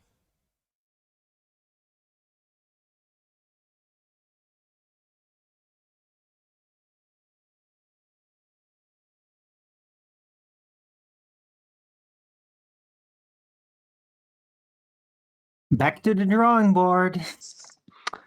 Well, it says at the bottom, copyright 12/2014, Ken L. Wheeler. Oh, What right. did I So say? it does. What did I say? Oh, right. brother. Die slow. I asked you 4 times yesterday where you got this shit from, and you did not tell me. Now you're giving it me. It says at the bottom, Ken Wheeler. So you haven't come up with this. You've just got it from some other fuckwit. You got more followers than you, man. Excuse me with your ad hominem. Hello? How fucking dare you? Everyone shut up. More followers? I can debunk this shit with a fucking kettle. No, you can't. You think you can. Oh, so Steam does go down, go followers. boom boom, does it? Wasting our time, fuckwit, with your Ken Wheeler following. Hey, Nathan, one question for you. No. Does Steam go down, go boom boom like Ken Wheeler's diagram? Geomagnetic precession, Nathan. So Steam goes down, go boom boom with geomagnetic precession, does it? That's what I thought. Sorry, Steam go down with geomagnetic precession, does it? Yet your silence is me absolutely shitting all over Ken Wheeler's stupid diagram. When I asked you where you got it, you didn't tell me. That makes you scum. Why did you conceal it when I asked you where you got it? Why didn't you say some bull twat in a bathrobe? Hello? I asked you specifically where you got it from, Die Slow. Why didn't you tell me Ken Wheeler? You didn't ask me about the diagram yet. I said, where'd you get it from? And in this show, you've told me you came up with it. Where's your citation? Me! That's what you said, you lying shit. Where I got mass from. You lying shit. This is not you, you lying shit. Yeah. No, it's not. It's Ken Wheeler's, you lying shit. Not yours. Your citation's Ken Wheeler. You lying bastard. Why are you lying to us? There's no lying. You said it was you. It's not. It's Ken Wheeler, you lying bastard. That's for a citation. Now angry with you, you lying bastard. Where'd you get it from? You're the citation. I said fair enough. Now I'm furious, you lying bastard. Citation for mass. Now I'm furious with you. Do not lie to me. Fuck. You lying piece of shit. I didn't lie to you. You said it was you. And when it was you, I said fair enough, pointed out that you're a clown. Now I'm angry as all hell for being lied to. This is not you, it's Ken Wheeler. At some point, you did say you were the citation, right? Yeah, he's a lying fuck. For mass. For mass. Hello? Did you not hear that? I can read Ken Wheeler at the bottom of this shit. I'm not blind. Now it's been pointed out, even though it's very, very small pixel density. I can read. It says Ken Wheeler on it. It's not you. It's just a liar. Just gonna twist things? You're a liar. Yeah, fucking whatever, Nathan. Fucking whatever. You're a lying piece of shit. I hate people like you. You come here to defend this crap. I knew exactly where this came from. Now, you managed to weasel your way around it with your lies. Now I'm absolutely furious with you, you lying piece of shit. Okay, and so what? So, you should be ashamed of yourself, coming here to punt this crap. I can debunk this crap with a kettle, mate. Everybody knows I can debunk this crap with a kettle. No one's hiding from that. Hiding from the fact that I can debunk this with a kettle. So you think, man? Sorry, does steam go down because it has mass as per Ken Wheeler's fuckwit diagram? Does steam go down, go boom boom? Like depicted. You I'll asked me a circle it. lot of questions. I'll circle it for my audience. Where Ken, the fuckwit Wheeler, says mass go down with this fucking arrow pointing down. And now I'm asking you, a fuckwit pretender clown follower of this bathrobe tattooed monkey, does steam go down as per Ken fuckwit Wheeler's diagram? I didn't know I put a direction on that thing. That's Here's funny. the You're just direction. implying that. What a shock. So when I guessed correctly that he'd say there's no direction on it, it's on screen, Maybe I clown should've- shoes. It's on screen. Maybe I should have wrote the word. Hello, it's on screen from Ken the fuckwit Wheeler. Here's a downward arrow. It says gravity / mass pointing down. Hey, Nathan. You provided this, clown. So, steam go down, go boom boom, clown shoes. You need things upside down, I guess. Sorry, this is not an upside down diagram, my friend. It has a specific direction. It's showing gravity, Does it? which is asserted as a downward bias, and we've already tied you to a downward bias, and now you've turned into a fundy, rumpusing fuckwit who's going to talk through me. Yeah, like some ball-believing coward that's got to talk through his shit nonsense assertions being debunked by me. You think you need to talk through that, do you, clown shoes? Yeah, Ken the fuckwit Wheeler's definitely got a direction assigned here. Shockingly, it's the same as gravity's downward bias. And Bob Nodell's downward bias. But here we are with mass going down, go boom boom, and I can debunk it with a kettle. Maybe tell me to turn the diagram you provided upside down. Yeah, where's the keynotes where it says up and down on there, like a map? I'll point at it for the audience. Here's down with the word gravity and mass below. Do you know what below means? Underneath, lower than, below. It's below the downward arrow. And then we've got an upward arrow. And I'm asking, mass? Oh, steam, yeah, it's definitely got mass in your description of mass. So does that go down, go boom boom like Ken the fuckwit Wheeler's diagram? You think because I got mass on the right, I'm implying that mass moves to the right always? Or To the magnetism, right? Sorry, No, magnetism moves to down, the mate, right? down. Do you see mass Down, on the right? mate, down. It's in your diagram that you provided from a tattooed monkey who wears bathrobes in his video and is clearly in need of institutionalization because he's thick. He thinks mass go down, People go like boom that boom. tattooed monkey more than you. What? Sorry, you're going to ad hom me again, or you're going to answer if, as per this diagram, steam go down, go boom boom? But he's basically saying he doesn't have a downward bias. That's what he's saying right now, because he's not saying that there's any direction. So Yeah, I got exactly. and I'm talking to magnetism on the you, right. right? I'm talking to him about you. Yeah, like there's no point in arguing because you don't have a downward bias, do you? When you're talking about this, No, I don't. Not at all. Like why is it on this diagram with the words mass and gravity beneath it then? Is it because you've referred to Ken the fuckwit Wheeler and don't really appreciate that he's got a downward bias in his diagram? Hello, Ken the fuckwit Wheeler's got a downward bias. I've got my mouse on it. Maybe tell me that it's not in the diagram again. It is in the diagram, Dick Brain. It's asserted by Bob Nodell and this fuckwit tattooed monkey. Didn't you talk about static charge, Dyslow? What happened Yeah. to that? What Yeah, about so no. Yeah, that was your downward bias, right? So No. where did it go? That wasn't my downward bias. I implied that when you turn on that tube set, those fucking particles go towards the TV set. They don't go downward, do they? That's fascinating. Is that Ed? I mean, you're so fucking confused, Nathan. It's Oh, yeah, you start swearing at me after I've told you off, because I'm confused. So the I don't understand ad hom, I can see the diagram you provided with a down arrow pointing at the word gravity/mass. I can see it, so can my audience. east and west on there. You see north, south, east, and west on there, Nathan? Show me No, that I see part. up and down with gravity and mass. So according to this diagram, mass go down, go boom, boom, and steam doesn't go down, go boom, boom. It goes up. Not according to this diagram, though.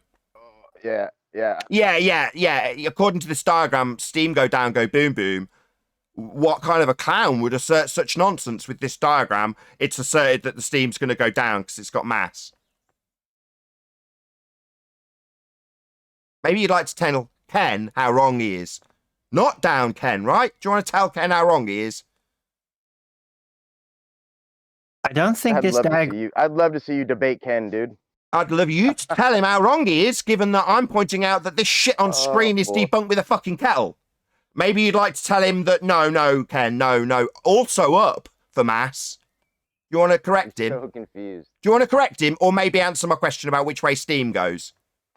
Is it the same as Ken's diagram? Magnetism always moves. Not magnetism. Which way steam going? Right. Steam. It goes to the right. Steam, not magnetism. Steam. Not electricity go up. Yeah, electricity go up according to Ken's diagram. Yeah, but I'm asking about the mass. Mass, my friend. Mass. Yeah, you ask a lot of questions, but you don't answer shit. Does steam go down, go boom, boom? It's one simple question. What's the difference between... Does steam go down, go boom, boom, as per Ken the fuckwit Wheeler's diagram? Let's hear you answer this. Does steam go down, go boom, boom, because it's got mass, so therefore this direction, according to Ken the fuckwit Wheeler? Because according to Ken the fuckwit Wheeler, mass go down, go boom, boom. Does steam go down, go boom, boom? One question, very simple. Man, that's a hard word. Boom, boom. Wow. So does steam go down as per Ken the fuckwit Wheeler's diagram, with a bias downward for mass?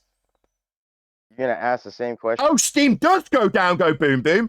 Really? Do you not know what a cloud is? Are you stupid? Do you not know which way steam's going? Holy fuck, dude. Holy fuck, you don't know which way steam's going. Ken the Wheeler fuckwit clown show with his bathrobe has turned you into an idiot. You don't know which way steam goes. Lost. You're so lost. No, you never had an argument, and you're just muttering now. Uh-huh. Yeah. So I asked does one question, steam... he refuses to answer. It's a real simple question, to get an dude. answer. Real simple question. And he hides. He's just running away. Right, you're not asking the questions, Dick Brain, who claims this is your citation. I am. I'm asking you if steam go down, go boom, boom, as per the diagram. You ask a lot of questions, bro. Oh, right, I should just accept Ken the fuckwit Wheeler's assertion that mass go down, go boom, boom, when steam doesn't. Really, I shouldn't ask any questions of this guru messiah you follow. I should just accept it, shouldn't I? Should actually try to understand what the fuck he's saying instead of thinking. Oh, really? I should understand when he has this downward arrow pointing to the word mass. I should understand that steam go down, go boom, boom, really? Is it pointing down, or are you holding it? Yeah, it is definitely pointing down. It's a fucking down arrow. It's signed by Ken Wheeler and has the word mass below it. So mass go down, go boom, boom. Yeah, no, I can boil a kettle and debunk this. It's where you turned into a obfuscating fundy talking through me constantly and telling me I don't understand Ken the fuckwit Wheeler and his diagram that I could be turning upside down. The writing is also going to be upside down, so it's definitely in the right order. Steam, does it go down as per Ken Wheeler's diagram with mass underneath the down arrow?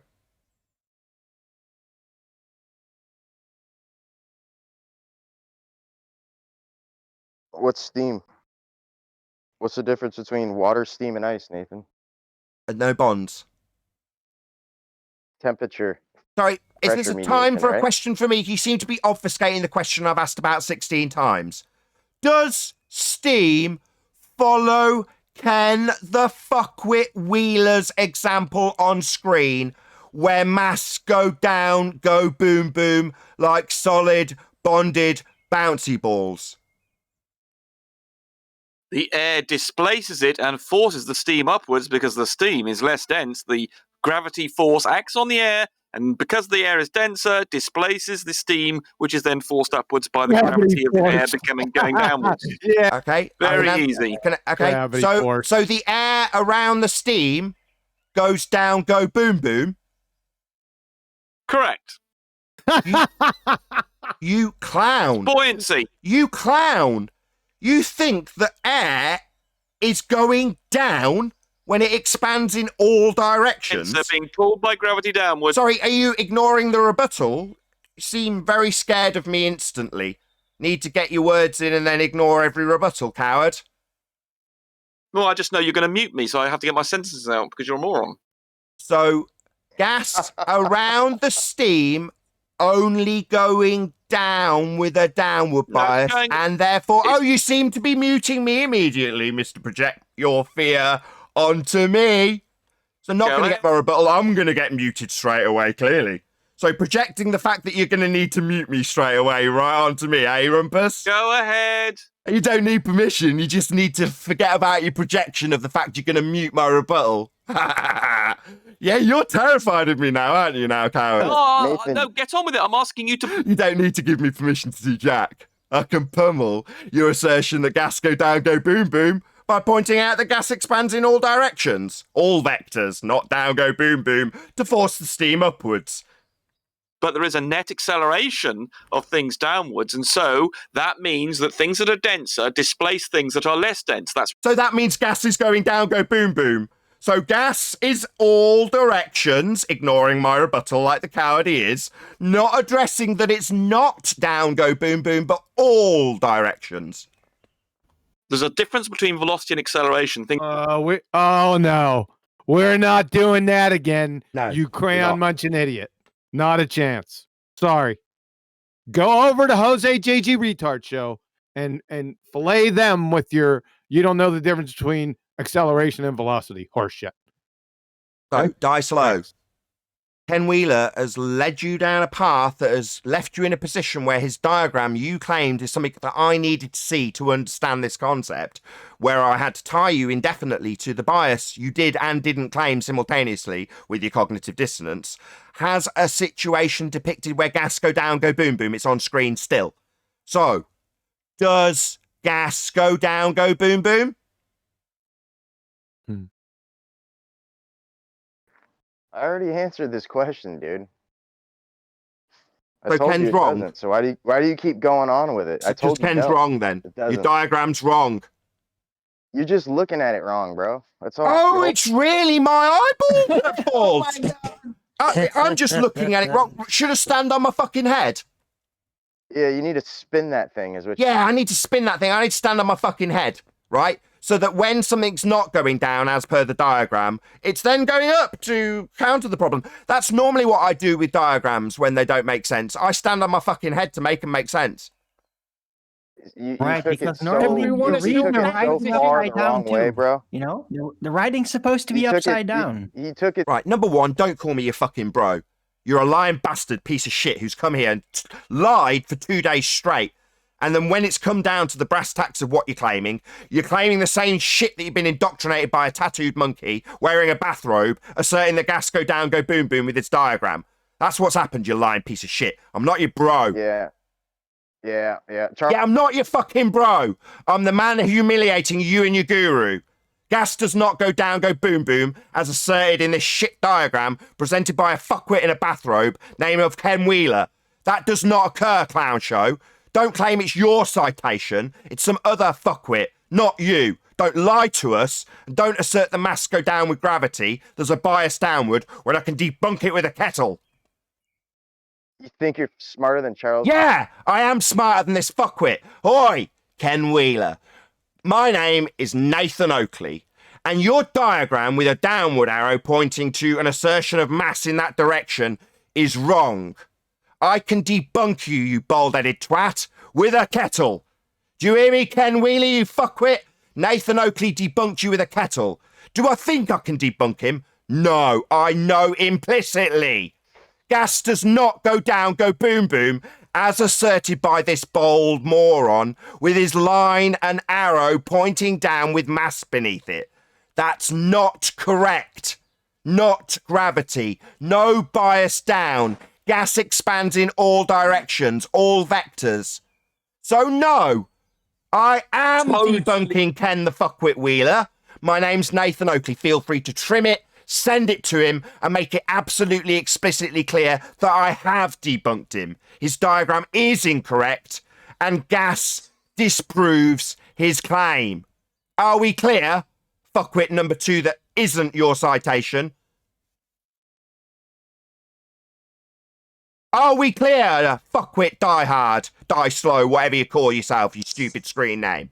Are we clear that I have indeed debunked Ken the Fuckwit Wheeler with a kettle?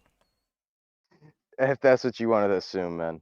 No, not an assumption. Here's the word mass with a downward arrow, created by a moron who asserts that that is the direction mass will travel. It's not. I can debunk it with a kettle. And when I ask you if gas go down, go boom, boom, you seem to start talking about incoherent dielectric acceleration quite a lot, rather than just saying no. I said it several times, man. You just like to hear shit. And Does hear gas yourself, go down, bro. go boom, boom? You need to give yourself an aneurysm, bro. Chill out. So not answering me, describing how I'm going to be effective medically. You're a doctor? How many more times? You're a doctor now, you fucking lying clown show? You think you're a doctor now, do you? You're going to diagnose an aneurysm because you're a doctor? Or are you just lying about that too? You're not answering my question yes also. or I asked no? you if gas go down, go boom, boom, about 20 times.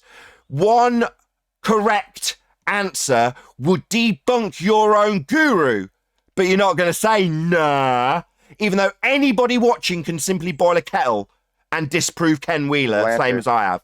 If gases went down, Nathan, If gases went down, so kettle gas, it goes down then. you think you'd smell your own fart if gas? Sorry, if gas goes down, why are you starting with an assumption that falls in line with this fuckwit twat that's asserted that gas go down, go boom, boom, because mass go down, go boom, boom with gravity? No, mate. If gas goes down isn't an answer to my question, does steam go down? You looking forgot for the boom boom. You're looking for the word no. That's what you're looking for, Dice Low. Oh, sorry about that. Dice Low. The word you're looking for is no, Nathan. Steam from a kettle does not go down, go boom, boom, as asserted by my guru, who is wrong. No, it doesn't. You don't need to tell me about if gas does go down, because that would kind of be a Weasley way of trying to support this utter horseshit asserted by your guru now, wouldn't it? I see how you look at things now, and Oh, right, you just kinda understand take how it I out of don't understand, context. maybe. It's all fucked up, bro. Oh, yeah, it's all fucked up. Steam doesn't go down. Keep thinking, Nathan. It's not all fucked up. Steam just doesn't go down. That doesn't make things fucked up. It just makes Ken Wheeler wrong. Yes, bro. And Yo, bro, you know, it's not all fucked up that steam goes up. Yeah? It just makes Ken Wheeler wrong. Not fucked up. You still are yet to answer the question. Does steam go down? Like Ken Wheeler says in this diagram. Does steam go down, go boom, boom? Because it's got mass. He's got a bigger Steam problem does here, not go Nathan. He down. said just spin it around. Dude.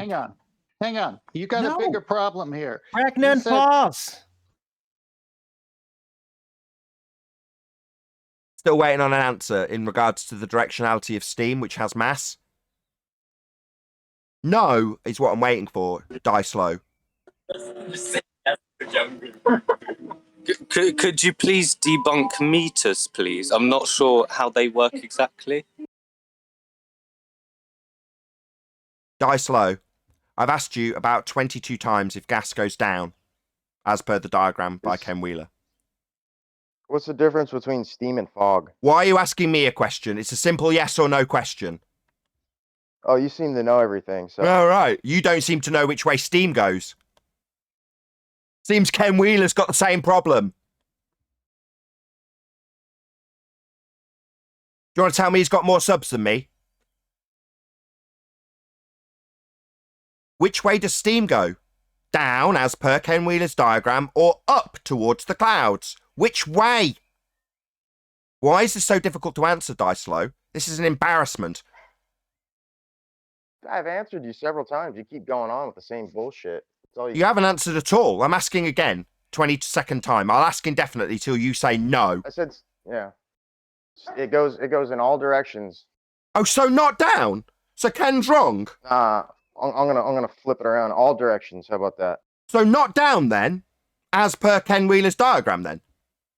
No. No? So Ken's wrong? No, he ain't wrong either. Sorry, Ken says they go down. It's in his diagram. But not down, all directions, right? Not down. Not mass, not gravity, not down. As per Ken Wheeler's diagram. So he's wrong. No, he's not wrong. You're just looking. Not wrong. He says it's going down. What do you mean not wrong? It's not going down, dude. Not going down? Well, Ken Wheeler says it is. It's in his diagram as down, mate. That's a bit of a problem. Maybe the fact he's got more subs will save this horse shit. Turn it sideways, man. That might. Turn it sideways? What? And then I won't be able to read it. It'll be indecipherable because it's sideways. Suddenly it's in a foreign language.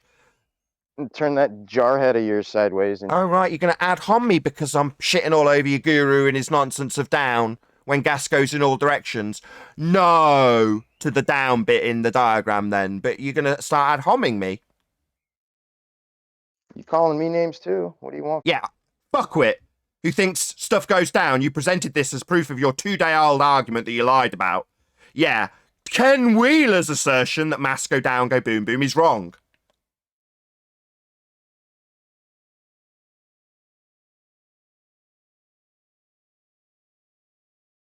All right, well, get on with your show, dude. All right.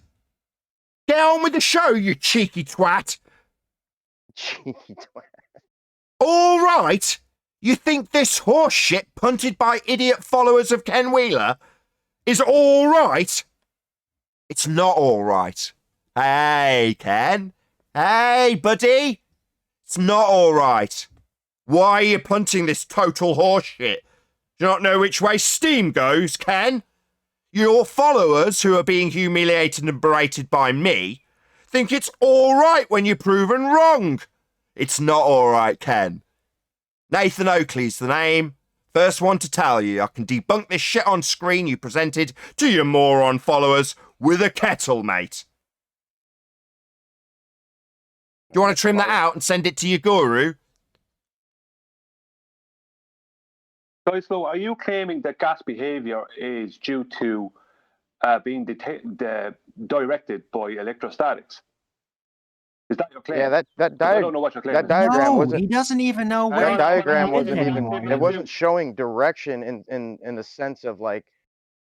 So Like it's not he's trying to connected imply. It was just showing how things move towards. Sorry, it's not showing charge and direction, but it's discharge. showing how things move. Well, according to this, mass moves down. It's on the diagram as moving down. You're going to double down on his shit you've just proven him wrong on? Did you not hear why I even gave you the diagram? Do you remember why I gave you the diagram? It wasn't because I was saying things were going downward.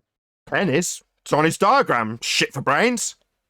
Dude, you're looking at it all fucked up. Oh, it's all fucked up because according to the diagram, mass goes down, and I can debunk that with a kettle. You know, we hear that from globe-believing fundies a lot. All fucked up when I say Earth should turn under a drone. Nah, it's just an effect that would be induced by Coriolis that you claim. Doesn't happen. Doesn't mean it's fucked up. Just means it's not happening. Likewise, this directionality ascribed in this diagram by Ken Wheeler as down with mass is wrong. Doesn't mean it's fucked up. Just means Ken's wrong.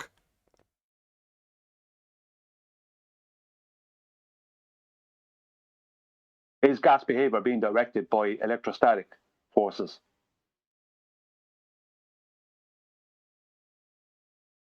No. He's got to check with Ken Wheeler. No answer. Why can't he answer, Nathan? I don't Why can't this guy answer that? Oh, what did you ask me? Because it isn't. What, is gas behavior being directed by electrostatic forces? Why are we asking this lying twat?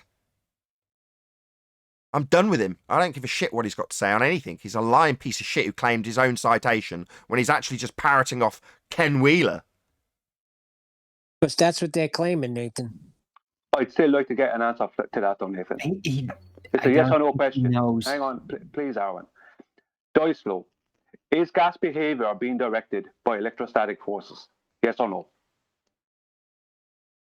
What would that diagram I gave you imply? It Why can't you answer a simple It question? implies they go down. Please. It implies they go Yes, sir. down. Hello? Hello? Die slow. You asked what the diagram implies. It's got a directional arrow and the word mass below it. Are you stupid? Do you not know your own diagram that you presented from Ken Wheeler? I didn't ask you about a diagram. I asked you a question. Is gas behavior being directed by electrostatic forces, Dyslow? Yes or no?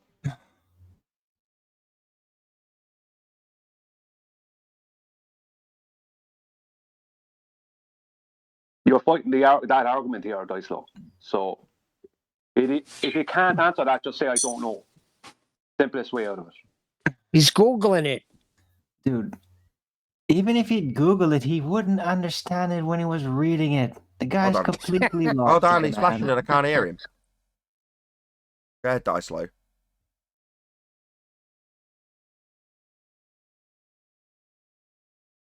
I can't hear him. I don't know. Hold on, I'm just going to refresh Discord.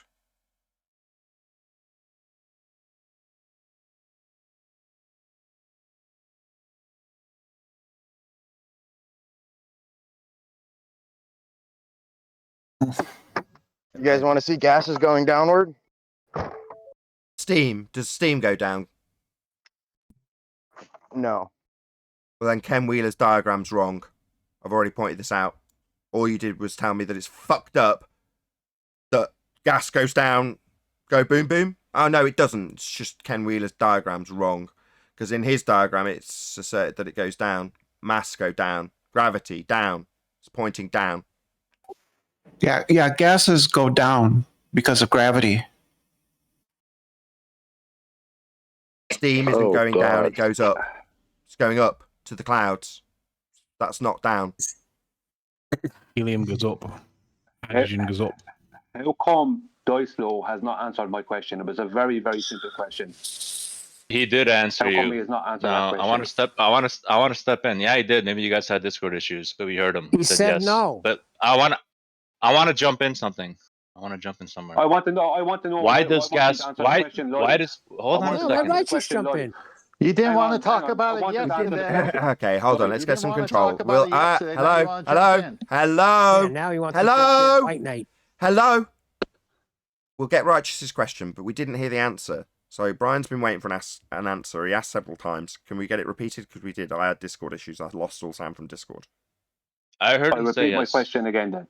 Please. Is gas behavior being directed by electrostatic forces? Listen, Dyslow? Righteous just said, he said yes. Calm down. Listen to what people are telling you. Righteous for the 5th time. Can you please tell him what Dyslow answered? Yes. He said yes. You don't need to ask the question again. I didn't hear Well, that's any the of that. first time we heard it. Yeah, I didn't hear any of that. Righteous said yes 3 times. We didn't But hear I it any didn't- time. Okay. Didn't hear that either. Okay. Okay, thank you. Brian, go ahead. Is gas behavior being directed by electrostatic forces? Oh my God. He said yes. Ryan, he said yes. Come on. Yeah, I got that now, but you told me to go ahead, Nathan. I thought you wanted me to ask the question again. Yeah, but you must have a conclusion. He's answered. That's it. What's next?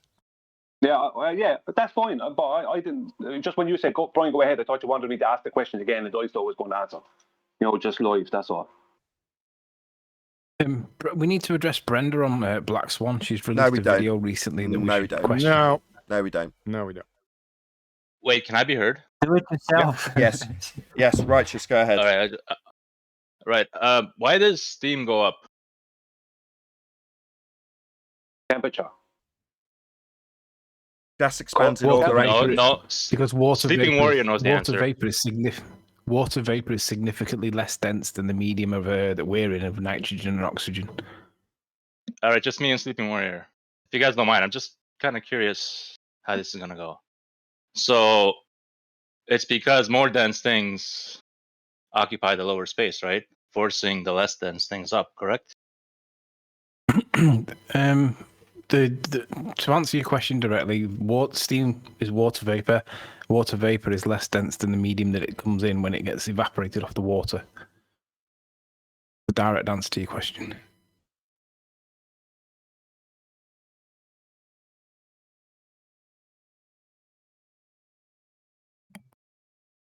All right, but what I said still fits in with what you're saying, right? Because more dense things are lower, it pushes the less dense things up, right? No. More Water, dense things. Water is more dense than steam, and when it goes through a phase change, that's what Sleeping Warrior is saying. Yeah. So more dense. So more dense things are pushing less dense things up. Does that not fit in? Yes. Okay. Yes. So what's causing the more dense things to go down? We should focus on that. They have Structural magnitude. support of Mass has magnitude, and relative to other masses in the same medium or in the same area, No. fighting for the same space. No. Why are you doing What's that? mass? Just What's denser. mass? The dense goes down, the less dense goes up, and that's it. I didn't say mass. I just Hey, said Mo. that it's You more said dense. mass twice. They mob. Structural support is the answer. Structural I don't support. think I did. Yeah, you did twice. That's why I said, what's mass? I know Alwyn spoke over this. It's right. So Yeah, because more you said dense. mass. I didn't say mass. I'm sure I didn't say mass. I Yeah, said you more did. dense. Said it twice. Move on. He didn't say No, I down. never. I said magnitude. He didn't say down. You said mean mass. I heard you. I didn't. I said magnitude. You misheard. I'll tell you what. How much you want to bet that you said mass twice? Who cares? Let's move on. I do. Right. The answer is still magnitude. Fine. Oh yeah, Let's because move mass on. has magnitude. Yes. Yeah, there Because you mass go. has Yo, magnitude. mass. What's mass? He said it again. Stone him. Yes. If we have a water molecule, a gas molecule of water, it has a atomic weight, doesn't it? Now he's going atomic weight. You buddy. What's weight? It has an atomic weight in the periodic table, correct? Yeah, it surely does. What's weight? Mass times acceleration due to gravity. What's Well, gravity? yes, it's not. Okay, that was fun. Hey, what's gravity? Yeah, but I don't need to even do that though. Look, what's it called? Periodic table. I get the periodic table. I can use the atomic number as my reference point. So bear with me. Images, periodic table. So if we look up, shit, I've ended up there. We go. That'll do. So if we look up two molecules, so we'll go with say nitrogen and oxygen. We can see that the relative numbers are 7 and 8. Now, it doesn't really matter what them numbers refer to. They're just bigger because of magnitude, than bigger and smaller than each other. So carbon, nitrogen, oxygen, they're all relative to each other, and they have a different relative state, magnitude. So because of that magnitude, that's why they direct themselves the way they do. Right, that was two, by the way. Don't you just mean density? Magnitude? Yeah, his question was why does it go down? Because 6 is less than 7, but 7 is less than 8. That is the reason why. So what's the atomic number mean? It's just a relative number for the size of the molecule, but I'm using it in relative terms because it's bigger or smaller than the ones around it. So it's depending on the number of protons in nucleus. That's what atomic number is. I'm using it as a relative number to the other things around it. I'm using them as relative numbers. Fair enough. Fair enough. Is that good, Righteous? You good with that or anything else? I kind of wasn't paying attention. I kind of like. Could he not just say focusing on Discord? Could he not say mol? Could he instead of mass? Could he not just substitute it for mol? And if he did, how would you phrase it? Because the mol value is higher. Yeah, because 6 is not as big as 7, and 7 is not as big as 8. So the answer to the question of why did they order that way is because of those numbers, those states. All right, numbered in due to their density. Hold on. When I you guess say, like hold on. one being hydrogen. When you say because, are you ascribing cause to these numbers, Anthony? Yes, because they are all relative to each other. You've got fat man, middle man, and skinny man. And will one skinny man displace 20 fat men? No. 20 fat men will displace little skinny man.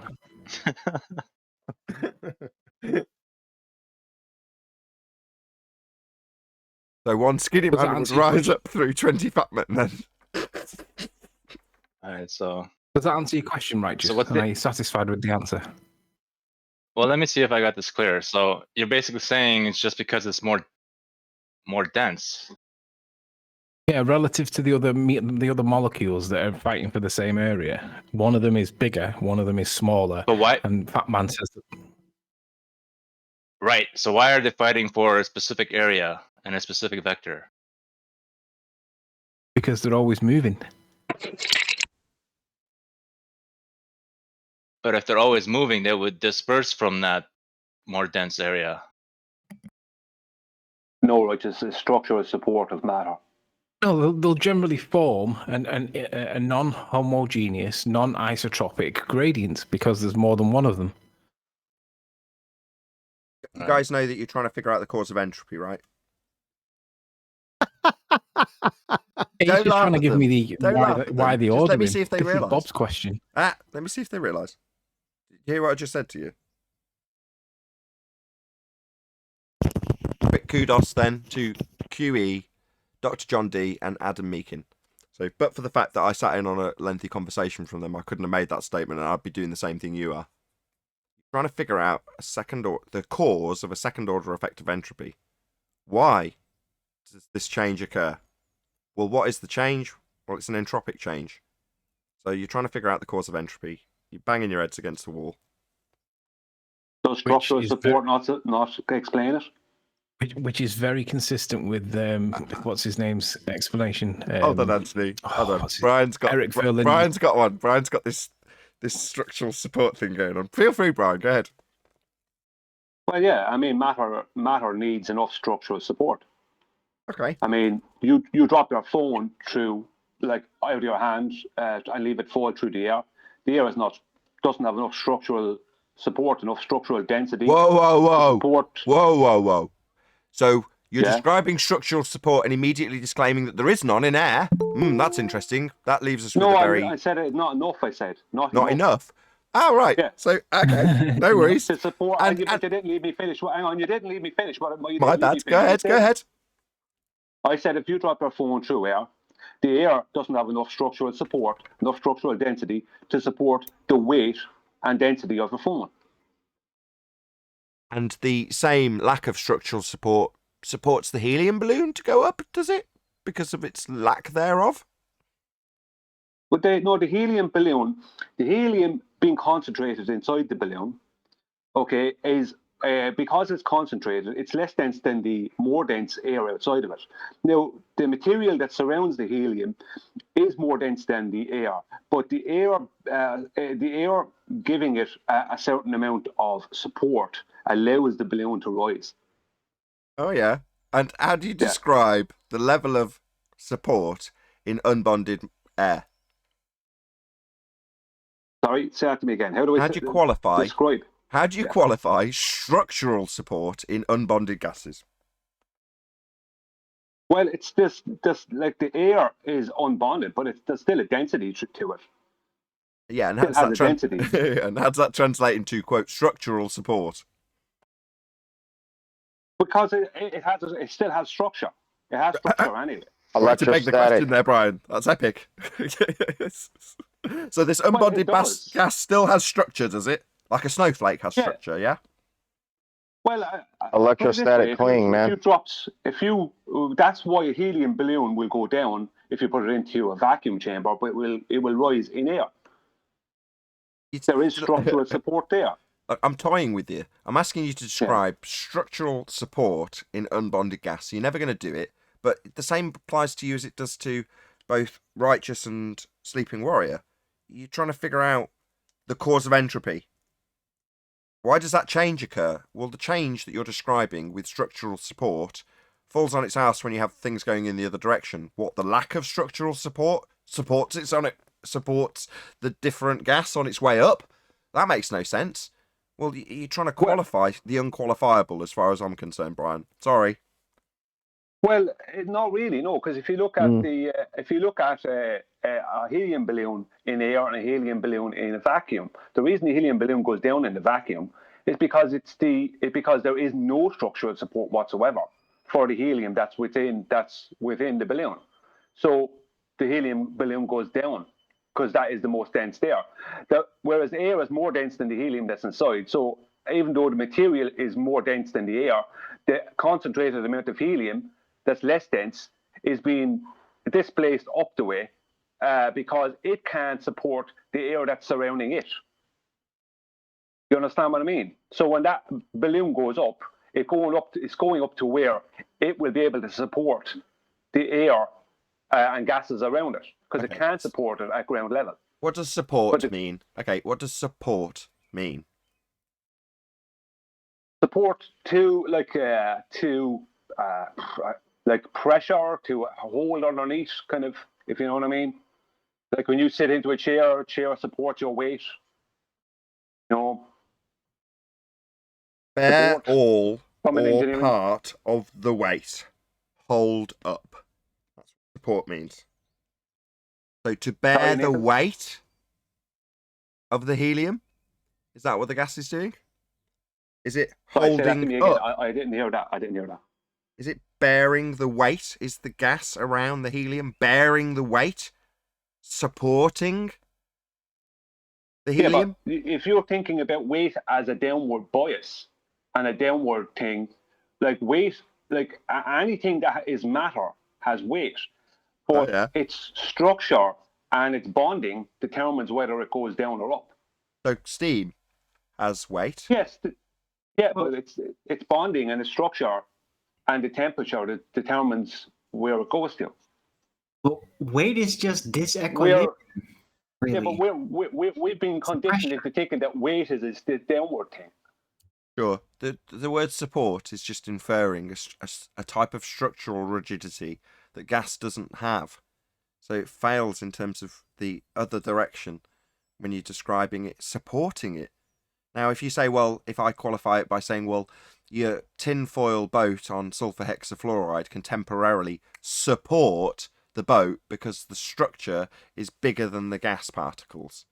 Well, you go, okay, well, that's not directly translatable into helium because there's nothing but space between all of it. Nothing but gaps, right? So it doesn't translate. Well, it does because the air that's surrounding it is dense enough. The same way as salt water is dense enough for you to float in. The air that's surrounding the helium balloon is dense enough for the reason you go up when you dive underwater, you'll come back up. Right? The same thing will happen with helium balloon. You pull it down, it'll go back up to the ceiling. You know, it's just a natural, like there is enough support for it to be up there. Yeah, you're saying more dense. I know this crosses over into Anthony's description. What does dense mean? We're talking about qualifying words for solids. Sorry, go on.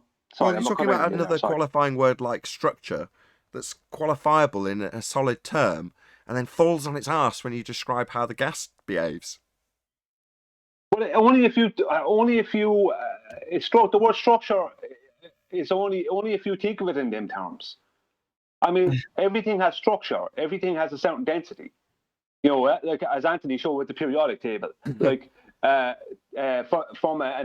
talking atomically, the helium is number 2 and hydrogen is number 1. Hydrogen is the least dense matter we know of.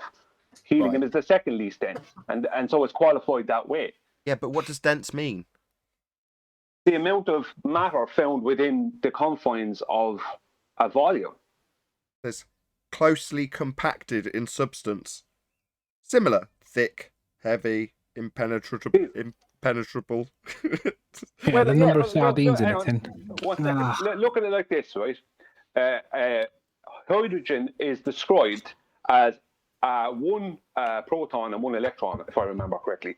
Helium is described as 2 protons, 2 electrons, and 2 neutrons. So it as a molecule or as an atom or whatever is described as having more matter within the volume of that molecule or atom than hydrogen. I think this is futile. I've got to be honest, Brian. I'm just going to stand by what I've said, right? And it surprises me I'm having the conversation with you, given what you said yesterday. So you were so quick to come to the conclusion and link it to the ontological primitives with God at the start of the entropy. Well, that conclusion can only be drawn with a good understanding of the effect we're experiencing. Chances are we're never going to know how it works. We're never going to know what the cause is.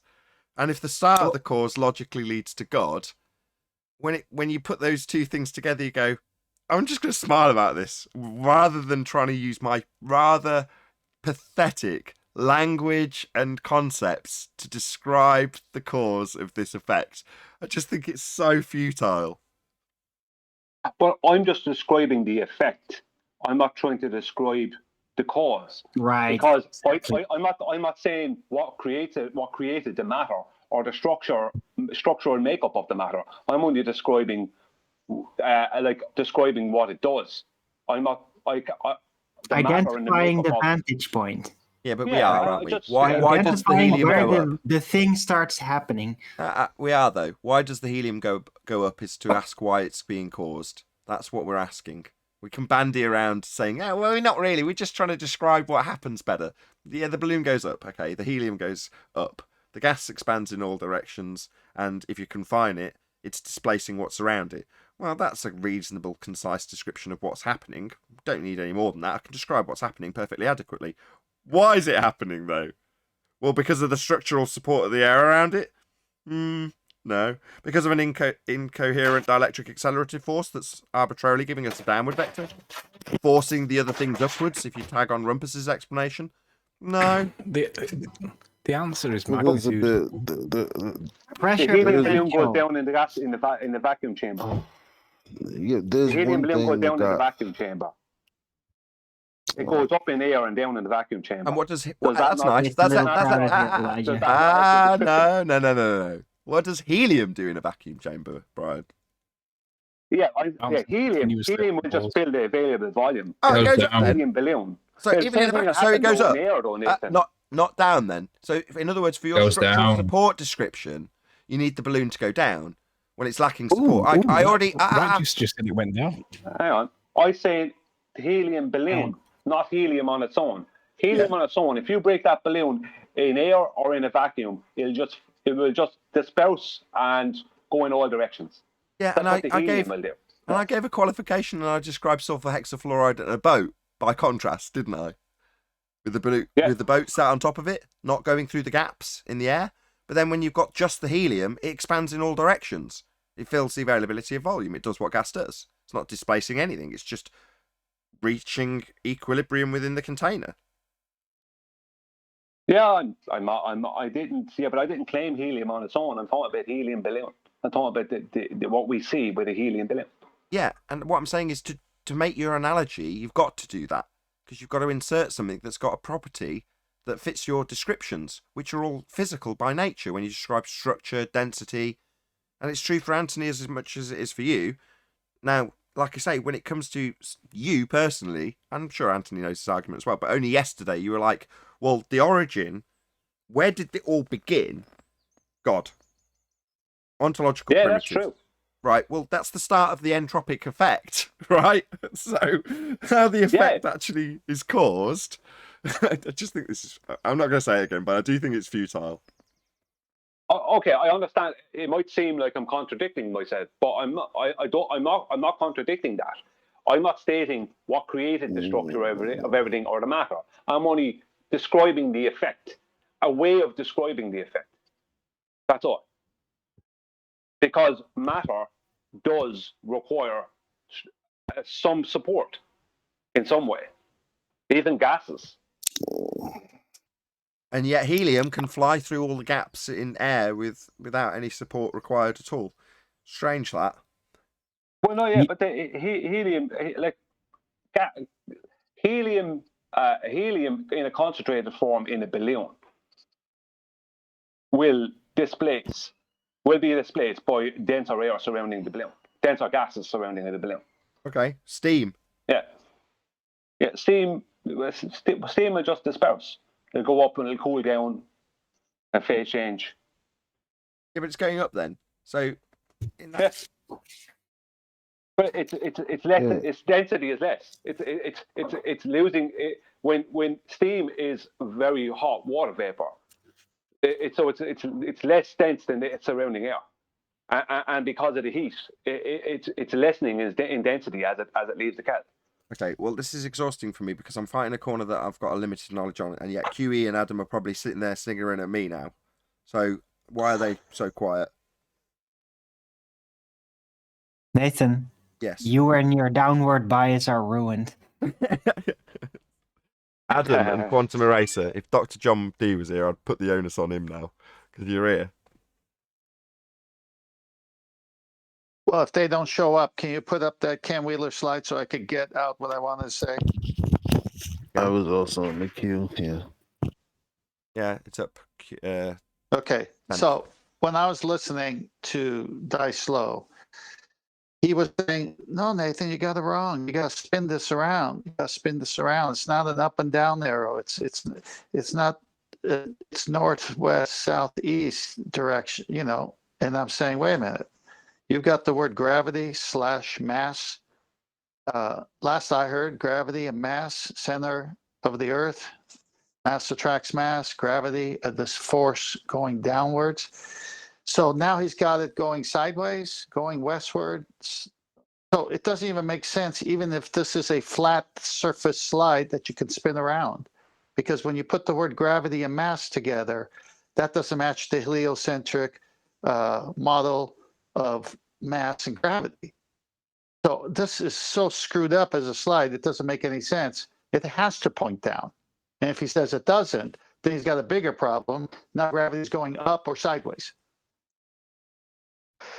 I'm not implying gravity, man. I'm just using that word to kind of help you understand. Things Help me don't move understand towards. what Things is move gravity? towards mass. Electricity moves But towards isn't mass. Ken Wheeler asserting that? Since this is his slide and he's got the word on it, and he's a baller, isn't he? Yeah, what's happened, Chocolate, is this lying sack of shit has decided to come back in as though this is his claim. I was still waiting. Are you going to try and defend it like it's your ideas now, when we've got Ken Wheeler's signature and his diagram on screen? You're so confused. We've already exposed you as a liar in that regard. You're going to jump back on that little bandwagon like we forgot that you've cited who you got this shit from. We haven't forgotten. You think this is my first time in this room, Nathan? But you got gravity going You think sideways. you think this is the first time that I ever said anything regarding Ken Wheeler's words, Nathan? Who cares? Well, you obviously fucking care because you're invoking that I'm trying to fucking act like I'm stealing his work, and that's not even the case. Everybody knows when I talk, my ether talk, it's coming from Ken Wheeler.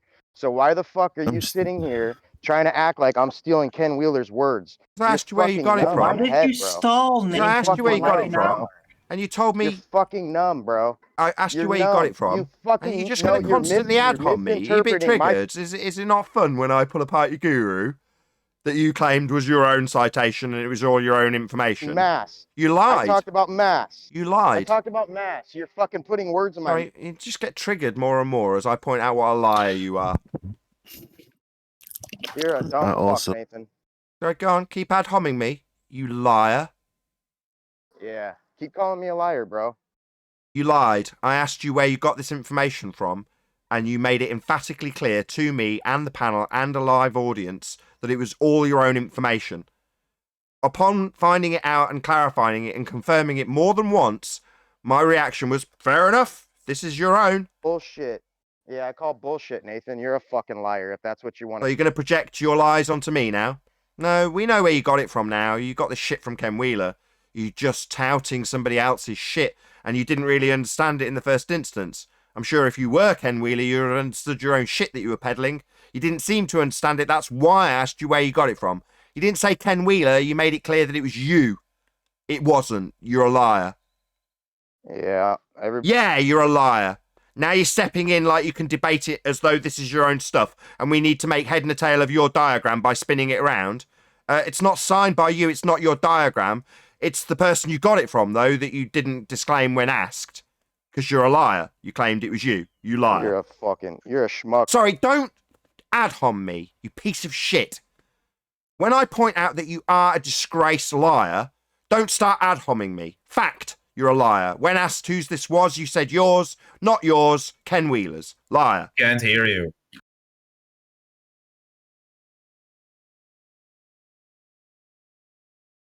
You're a liar. This wasn't yours. You earned your own citation. You just lied about it. Yeah. Yeah. You're a real tough guy, Nathan. Not tough. We're not in a bar fight. I'm not punching you in the face. I'm pointing out you're a liar. No. Guarantee if I was in your face right now, you wouldn't. Yeah, you're not. I am pointing out that you are a liar. That is what is happening. No, you're... Yes, that's correct. Not tough guy, man pointing out the lies you've told when you claim this was your own citation. Nobody, you didn't get it from anybody, you didn't give a name. Well, you were just a liar. Everybody knows I get my shit from Ken. Oh, really? So when asked where you got it from, everybody knows? No, that's an excuse for your lie. Everyone knows. Everyone knows. That's why when specifically asked, you said it was you. And you didn't give the name that you say everybody knows. So you assumed everybody knows this when you said it was you. No, you're just a liar. Hey, go rewind your tape. I asked you specifically where you were getting the information from. You did not say Ken Wheeler. Now you're saying everybody knows where I get my information from. No, I didn't. That's why I asked. You didn't give me Ken Wheeler's name. You said it was you, making you a liar. That was talking about mass. That was the citation for mass that you asked for. You asked for the citation for mass. I said, that's my citation. I gave you my citation for mass, okay? Yesterday, I asked you where you were getting all this information about incoherent dielectric acceleration from, and you didn't give us a name.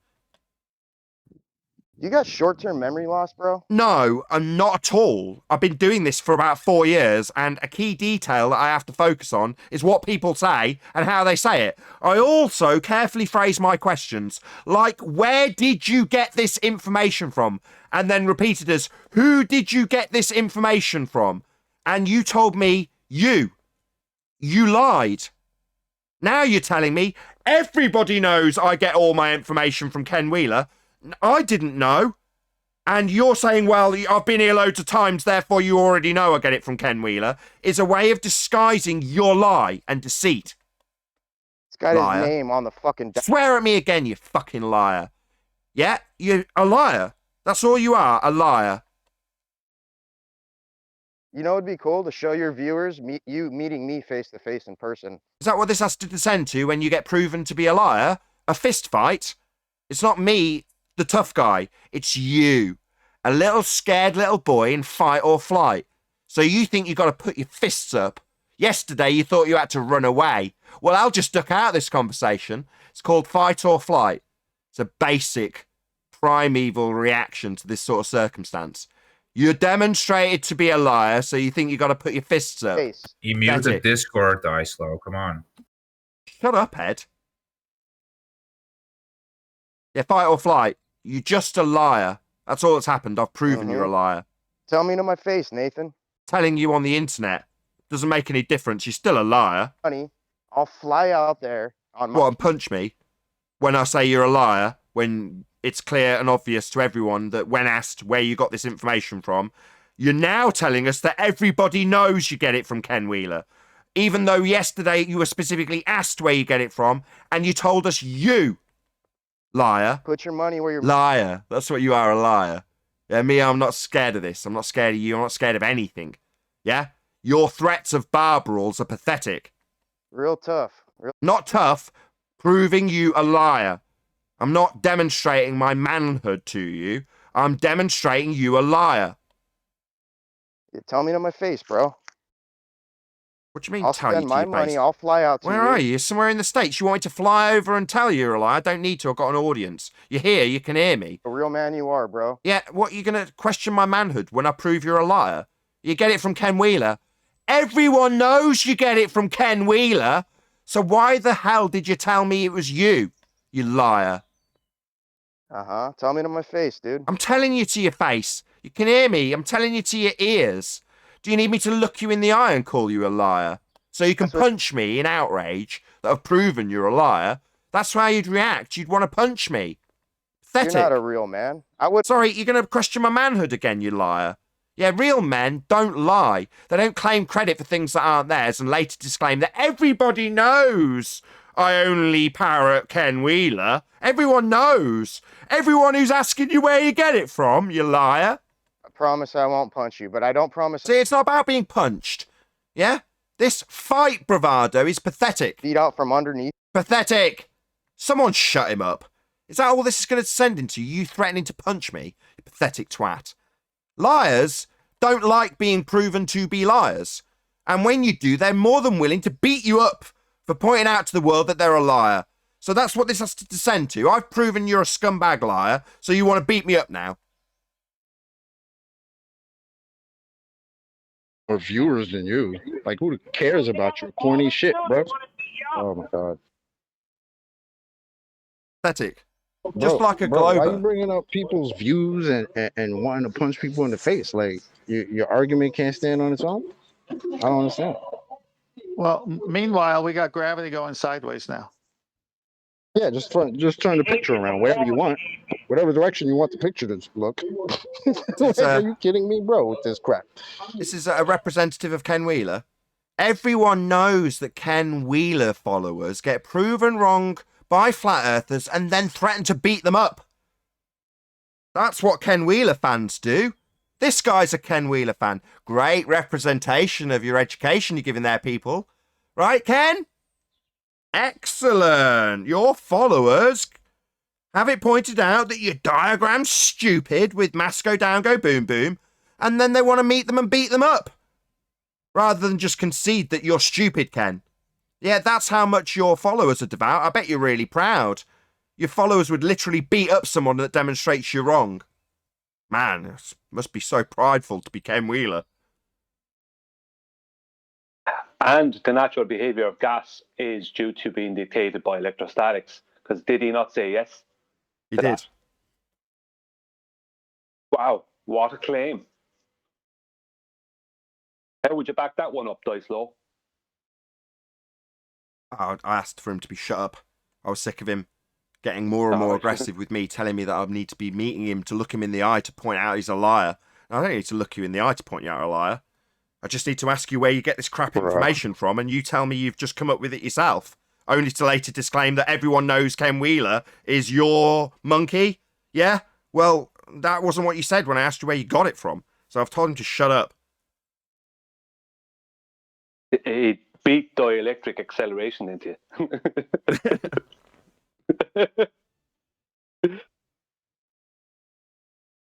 Don't tell me Ken Wheeler's wrong, I'll punch you in the face. Come and tell me Ken Wheeler's wrong in person.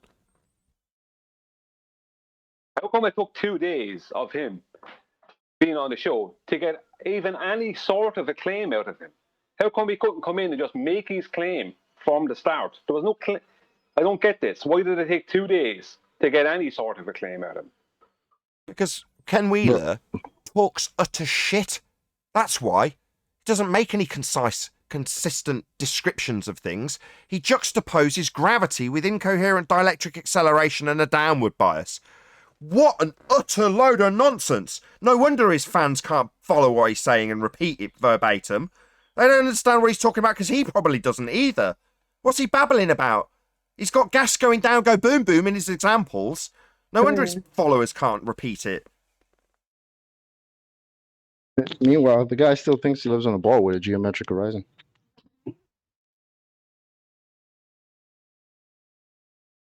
What was Eli going to say? He wanted to say something earlier. He really wanted to say it. Eli? Yeah.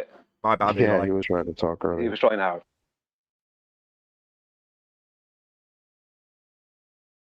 Not even in front of his mic. Oh, Go ahead, I Eli. was just saying that I think he said the fact that you can get the effect of the balloon sticking to your shirt or so the wall or something, that defying gravity, and I was like, well, there's where they get you into that false dichotomy of picking a side of something that they claim is real, which is this downward bias.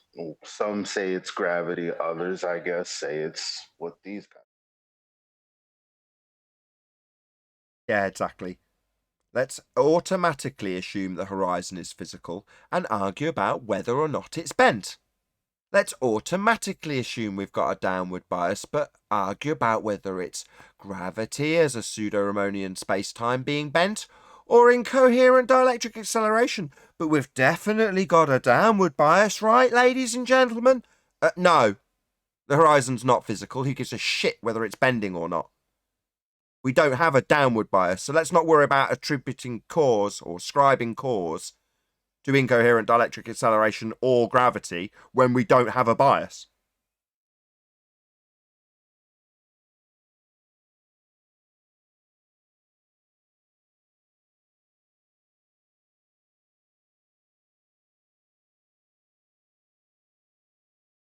Fun times.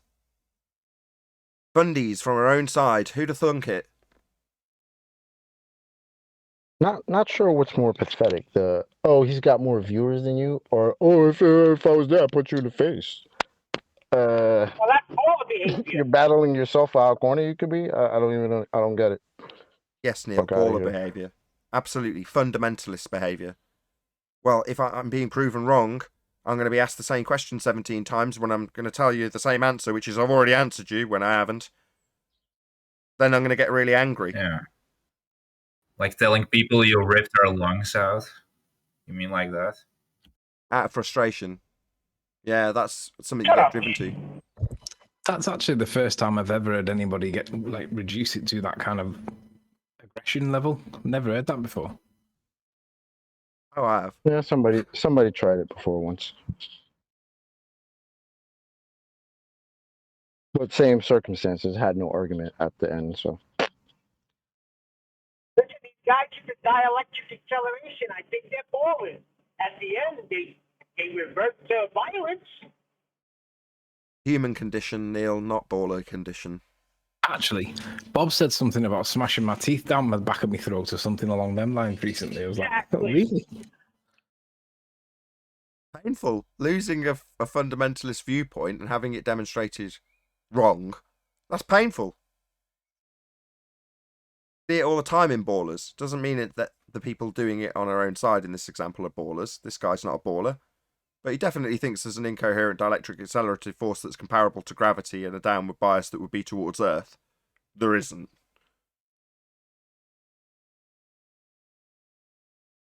Yes, Nathan. Why'd you keep doing that? That's the yes man, Matt. The yes man. Somebody fill him in on why I keep saying yes. Oh. Bob called him No, yes man. no. He said 10th. He said 10th and Neil were both yes man. He said, but chocolate's all right. Oh, great. I wish I hadn't asked. So, anybody got any update on the magic speed? Nah, man, I'm focused on the magic speed, bro. Because how the fuck, if we were running around talking about things magical, that'd be a problem, right? But Neil smoking the grass Tyson can just say things are magical, and that's all right. So can we get an update on this? What's the magic speed? How do we attain the magic speed? Does any Glober concur with what Neil deGrasse Tyson says?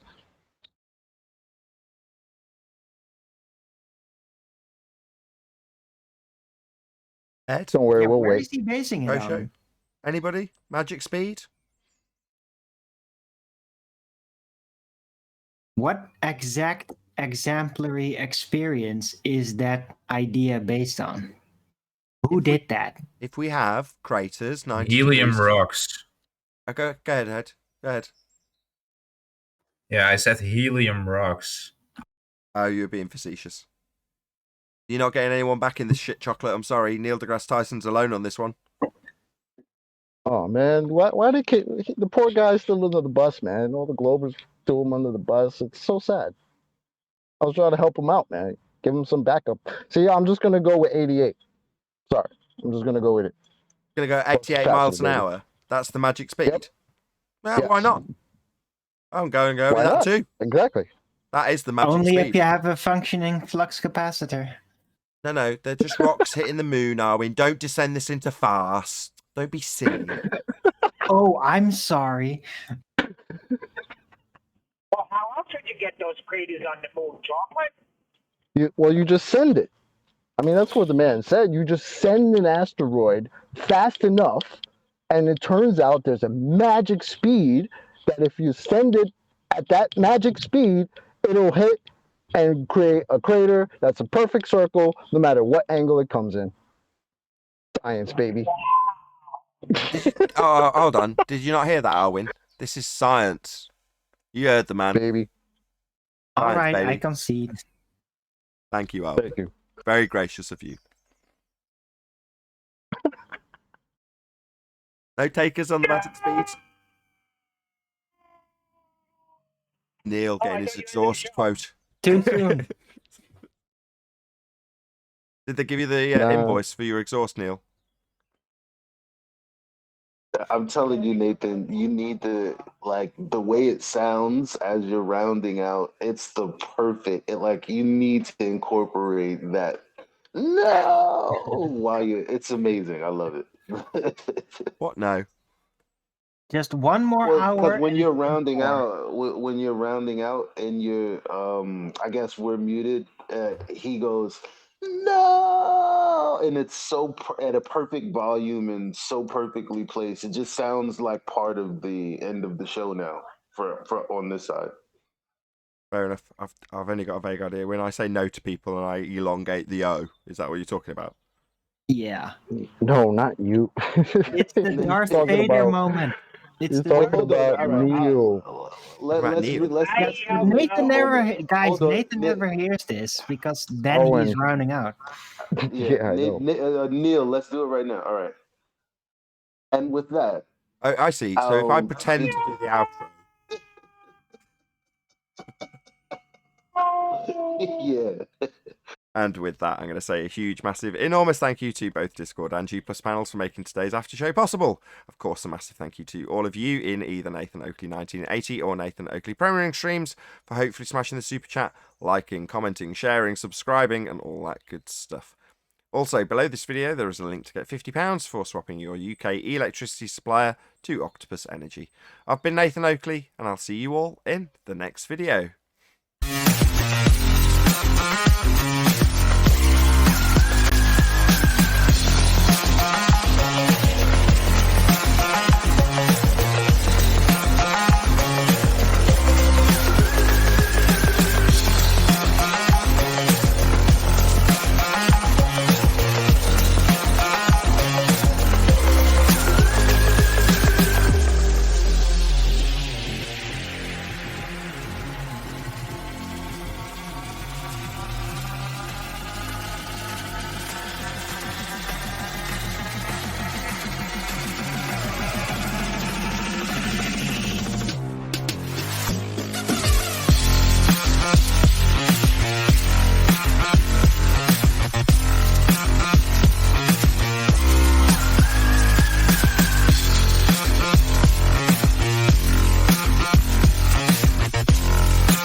What a day!